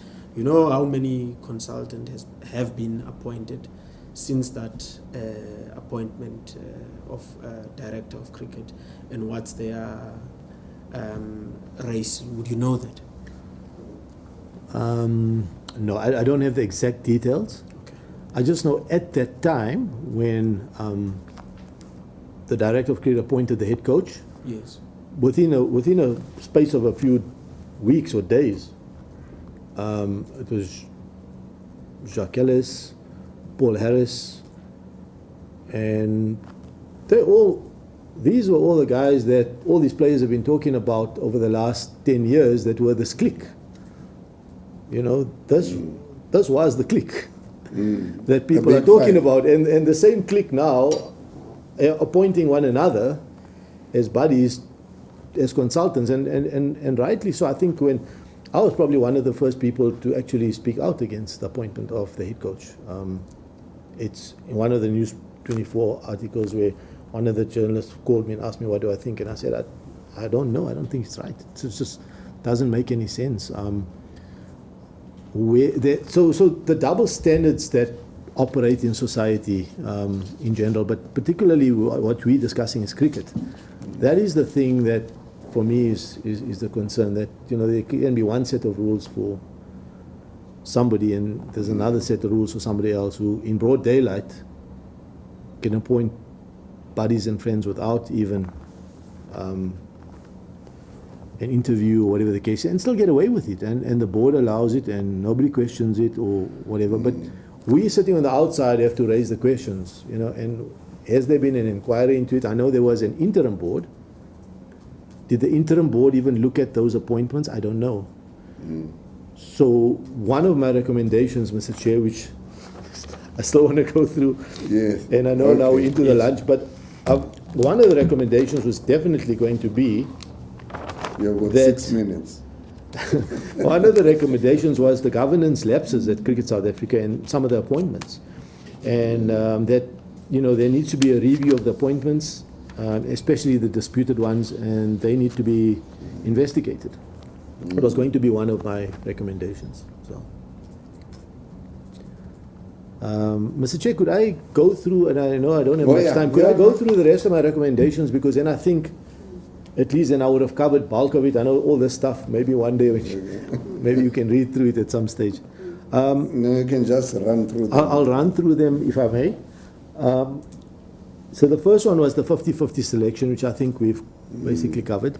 Yes. The former players, I think there needs to be, I think, a bigger, and having been involved at the board level at the Lions, I sometimes would look around and we've been making cricketing decisions, and cricket is your core business. Yes, we're running a business, fundraising, it's a commercial business, etc. And that's, so there's broadcasting rights, and you need individuals who are professionals in those areas skilled. So you need legal people, you need commercial people, you need financial, so you need all those skills you need on the board accepted and agreed and 100%. I think if cricket is our core business, what surprises me till today is that on the board of almost every cricket organization in this country, there aren't many cricketers, former cricketers, who have lived and played cricket at every level. Not many former cricketers sitting on those boards. Very few.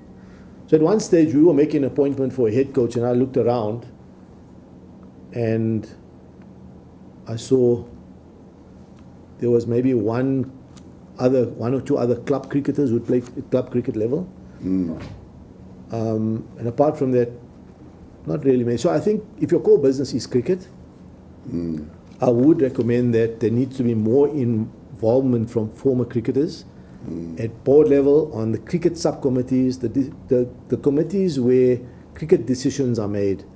There need to be more former cricketers, and many of them have come and testified here, and many of them add value to add. Some former cricketers would add great value. So I think that maybe is something that could be looked at, because cricketers who've lived through these experiences would, I think, be better placed to make the type of decisions, because very often, sitting in an ivory tower, one can make decisions, but it's the cricketers on the ground who really, and if you've been through it, like for me, the Kaya Zondo decision hurts. Every day I think about it, it hurts, it pains me. I regret it, I look back at it, it hurts me. And it hurts me not because of any other reason, apart from the fact that I've been there myself before, and I go like, how could I let, not only Kaya, how could I let myself down? By not like really standing firm and standing up to this, so, but I think essentially former cricketers, I think, need to be more involved, whether it's via an association or whether it's just they need to be more actively involved in the running of cricket. Mr. Chair, raised the other point about perhaps in your recommendations, you could look at some form of apology forthcoming from people who've been the perpetrators of some of these acts, whether you want to call them discriminatory acts or subconscious, whatever they may be. But I think anything that hurts somebody, people need to come and acknowledge. I'm here in two capacities. I'm here to talk about, and one of the other reasons I'm here is because I want to acknowledge my part in what happened to Kaya. I'm here to acknowledge it. I take responsibility for it. I'm not running away from it. Kaya and I had long chats about it, and I would do it differently the next time around, maybe. But when you look at these things, I've got to man up and I've got to take responsibility. I can't back away and keep blaming everybody else. Yes, there were instances, there was a pressure from the captain, there was pressure from the coach, there was all these pressures. I man up, I take responsibility, and I regret it. And similarly, I really believe that all these names that have been mentioned, if these individuals want to play and feel they want to play an active part in the future of Cricket South Africa, Mr. Chair, they need to come here and acknowledge. They need to come here and apologize. They need to come here and say, even at worst, that I didn't know what I was doing at the time. I was unaware that I was hurting these cricketers, and I created this environment that hurt them and made life so difficult for them. I didn't know. They can say that. Nobody's going to hold that against them, because then at least we know you're acknowledging and you understand that something wasn't right and that something needs to be corrected. But if those individuals who are now, many of them, still involved in the running of cricket or influential in cricketing, in the running of cricket, if many of them are denying it, are still making excuses for some of the things that have happened to many of these cricketers, we'll never change. There's no way we're going to walk out of here going forward if those individuals have not acknowledged, have not accepted that they've made a mistake, or it was racially based, whatever. I mean, somebody could even come and say, listen, I was a racist because I grew up in the environment, but now I understand. I appreciate, I understand after having chatted to people and listened to all the testimony and the hurt and the pain that, of course, I understand. I acknowledge, I accept, we can move forward. But, Mr. Chair, I do not think we can move forward if people do not acknowledge and accept their role in the hurt and pain that they've caused. So that is the other. Then I also, Mr. Chair, feel there needs to be, and I know you maybe think at the end of this you can walk away, but I do think there's a role for a full-time ombud, whether it's in this type of capacity or whether it's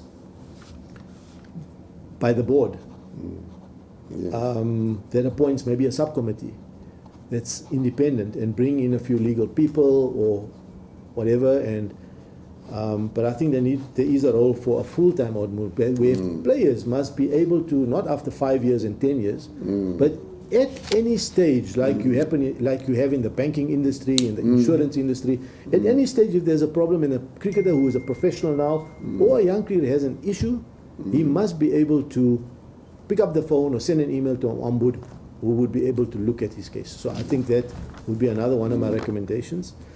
Mr. Chair, education and sensitivity, I think, is a major factor.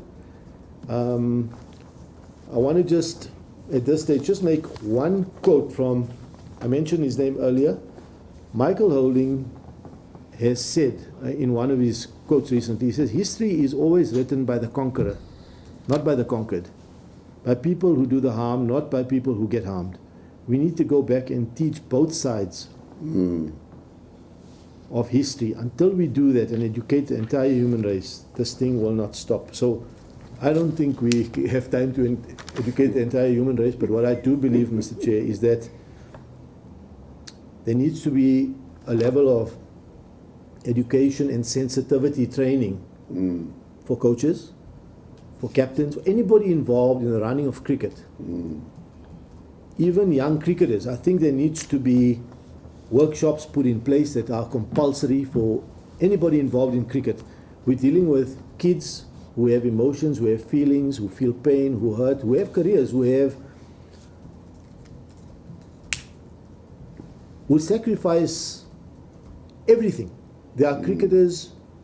I sacrificed my education because I went to England, I played cricket, I gave up everything. There are cricketers today who sacrifice everything. If you want to become a professional cricketer today, you've got to hit 3, 4, 5 or 6 hours of balls a day. It leaves you very little time to get involved into anything else, studying, etc. So cricket will consume your life. It means you're sacrificing everything else. We cannot treat these young cricketers poorly, insensitively. Say to them, for example, I've heard in some school weeks where teams are selected, where coaches would actually say to players, we're playing you because you're black, you're a quota, so that's why you're playing. I mean, where's the sensitivity in that? Where's the humanity in that? Where's the empathy? And I'm not saying those coaches are bad people. I'm just saying there needs to be a level of education about how we educate, how we go about anybody that comes into cricket and wants to be part of cricket needs to undergo workshops around sensitivity around issues of transformation, dealing with human beings. For example, Mr. Chair, I mentioned to Sandile earlier that a teacher, before he teaches in a classroom, he has to go and do a teacher's training degree, He needs to be qualified. Yet coaches who are, yes, coaches do a level 1, I've got a level 3, but it's very different from going through a coaching qualification where you understand the techniques of batting and bowling and fielding. What about sensitivity, dealing with human beings? For me, that is the biggest thing, is we're dealing with human beings. We're not dealing with robots. And if you're leaving a cricketer, and you're telling a cricketer that you're in there because you're a quota, what does it do to him? What does it do to the white kid sitting next to him? And what does it do to nation building? What does it do to nation building? It's breaking us apart instead of bringing us together. So that's the other thing. Cricketing schools, Mr. Chair, I think there needs to be a serious look at. I know the Department of Education have got budgets. They're building a lot of schools. I don't know how many schools they build every week or every month, but they do have budgets for these things. I really do believe that one school in each township needs to be a cricketing school. And I think the Department of Sport, Education and Social Development can get together and work together with Cricket South Africa, and there needs to be a real focus on building a cricketing school in each township. That cricketing school needs to be a sports-focused school. There needs to be qualified level 3 and level 4 coaches in those schools.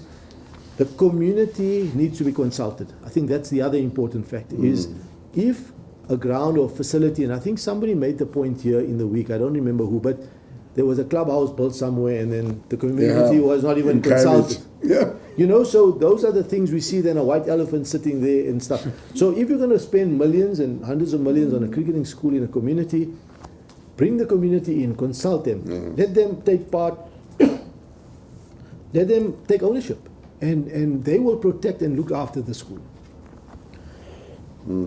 Excuse me.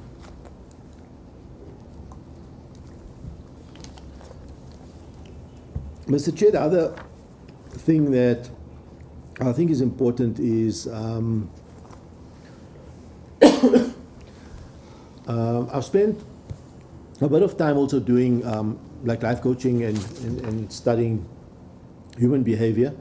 As I said earlier in my introduction, I think this for me also is an opportunity for me to come and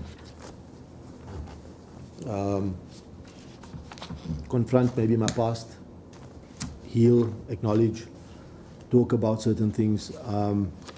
But you know, sometimes these things can either make you better or they can even make you bitter.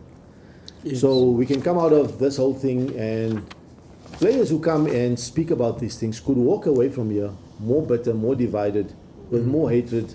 And are we then building a better South Africa? What type of future are we building?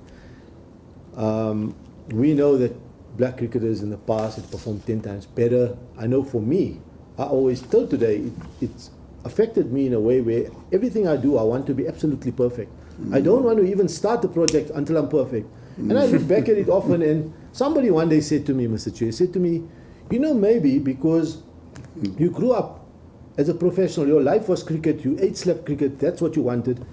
And in that environment, the person next to you needed to perform only at 50% to get into the team, and you had to perform 10 times better before you could compete with him. So you think you need to be perfect. And maybe, and I'm like, oh, geez, that's deep, but maybe some of the players who have come here, and some of them have come and spoken from the heart, and some of them have been hurt. Maybe there needs to be some form of counseling. There needs to be some healing. I think we cannot allow the players who have given up so much of their lives for cricket, for the game, for their passion, something they love about, to walk away from here without being healed. I think maybe this alone would be a healing opportunity, but it could be that they walk away from here with more bitterness. And I don't think that would also, Mr. Chair, help us as a nation, as a cricket community.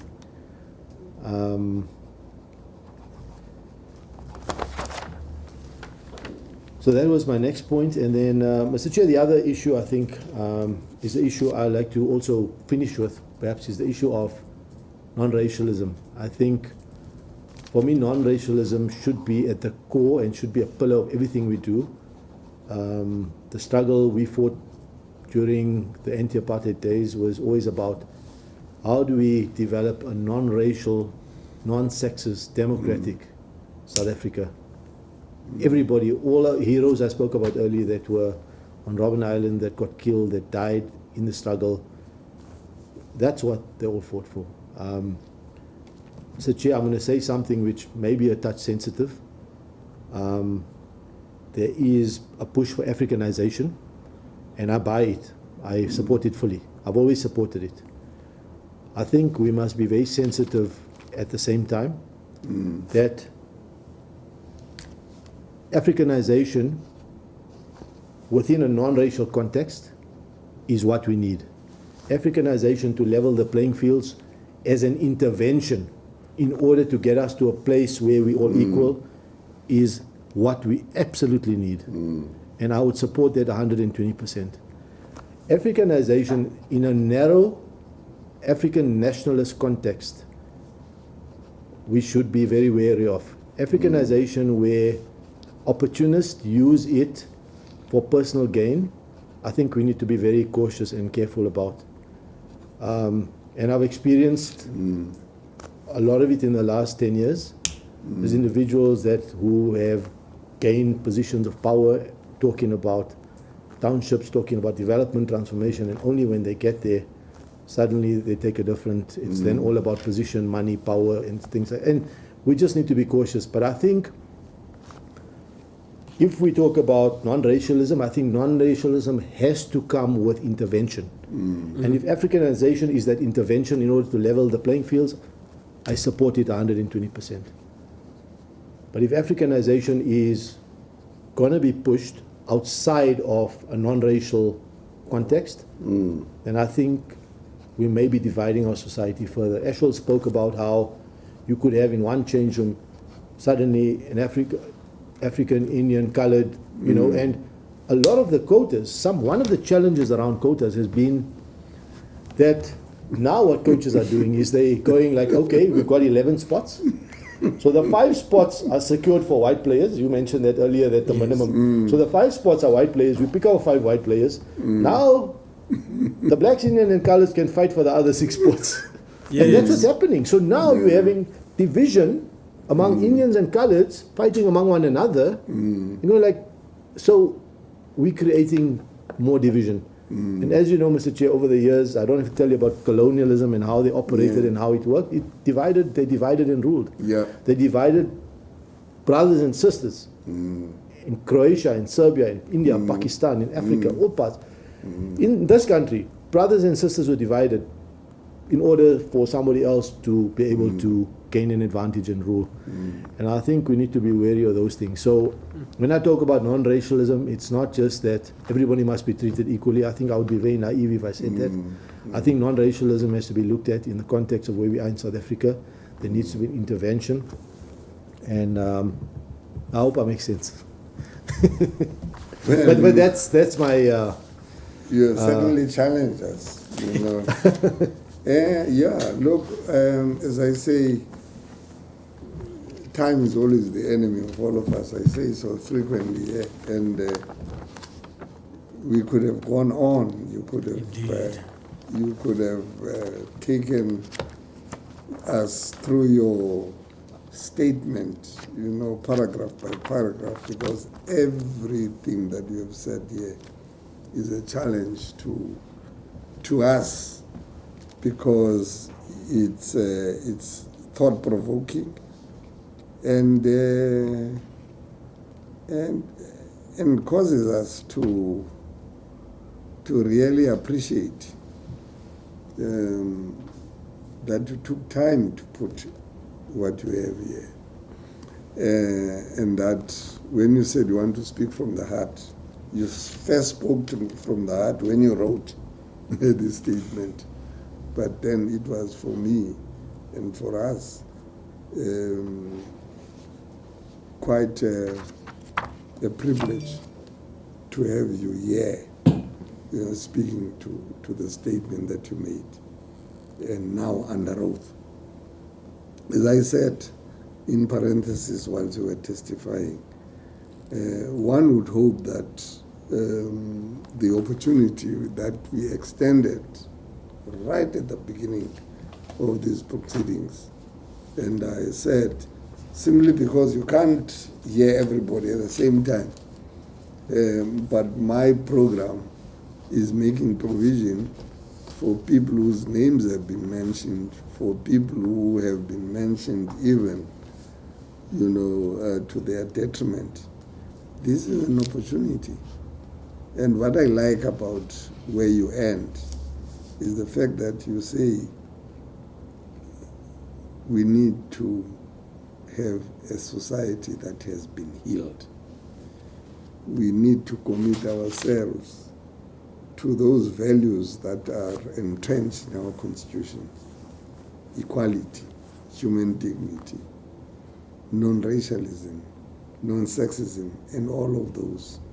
that define equality. All of those principles that define equality as you find them in Section 9 of our Constitution. And we would have been poorer if you had not made your presentation.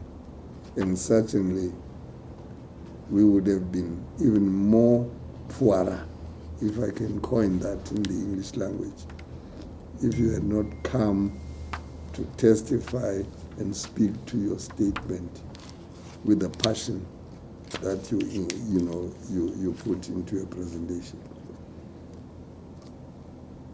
What remains is for us to consider your submission and to see to what extent it will guide us in the writing of our report. But for now, let me thank you for everything. Thank you for your time and thank you for hearing me out. Dumisa, if I may, the recommendations I've got, which I put together last night, I'll send you an email and then you could just add it to the submission if that's okay. Thank you. Oh yeah. All right. That would be great. Thank you very much. Oh yes. Thanks. Thank you. We are adjourning. It's now, 1:30. It's 1:45 now. We are adjourning. My boss here says 1:12.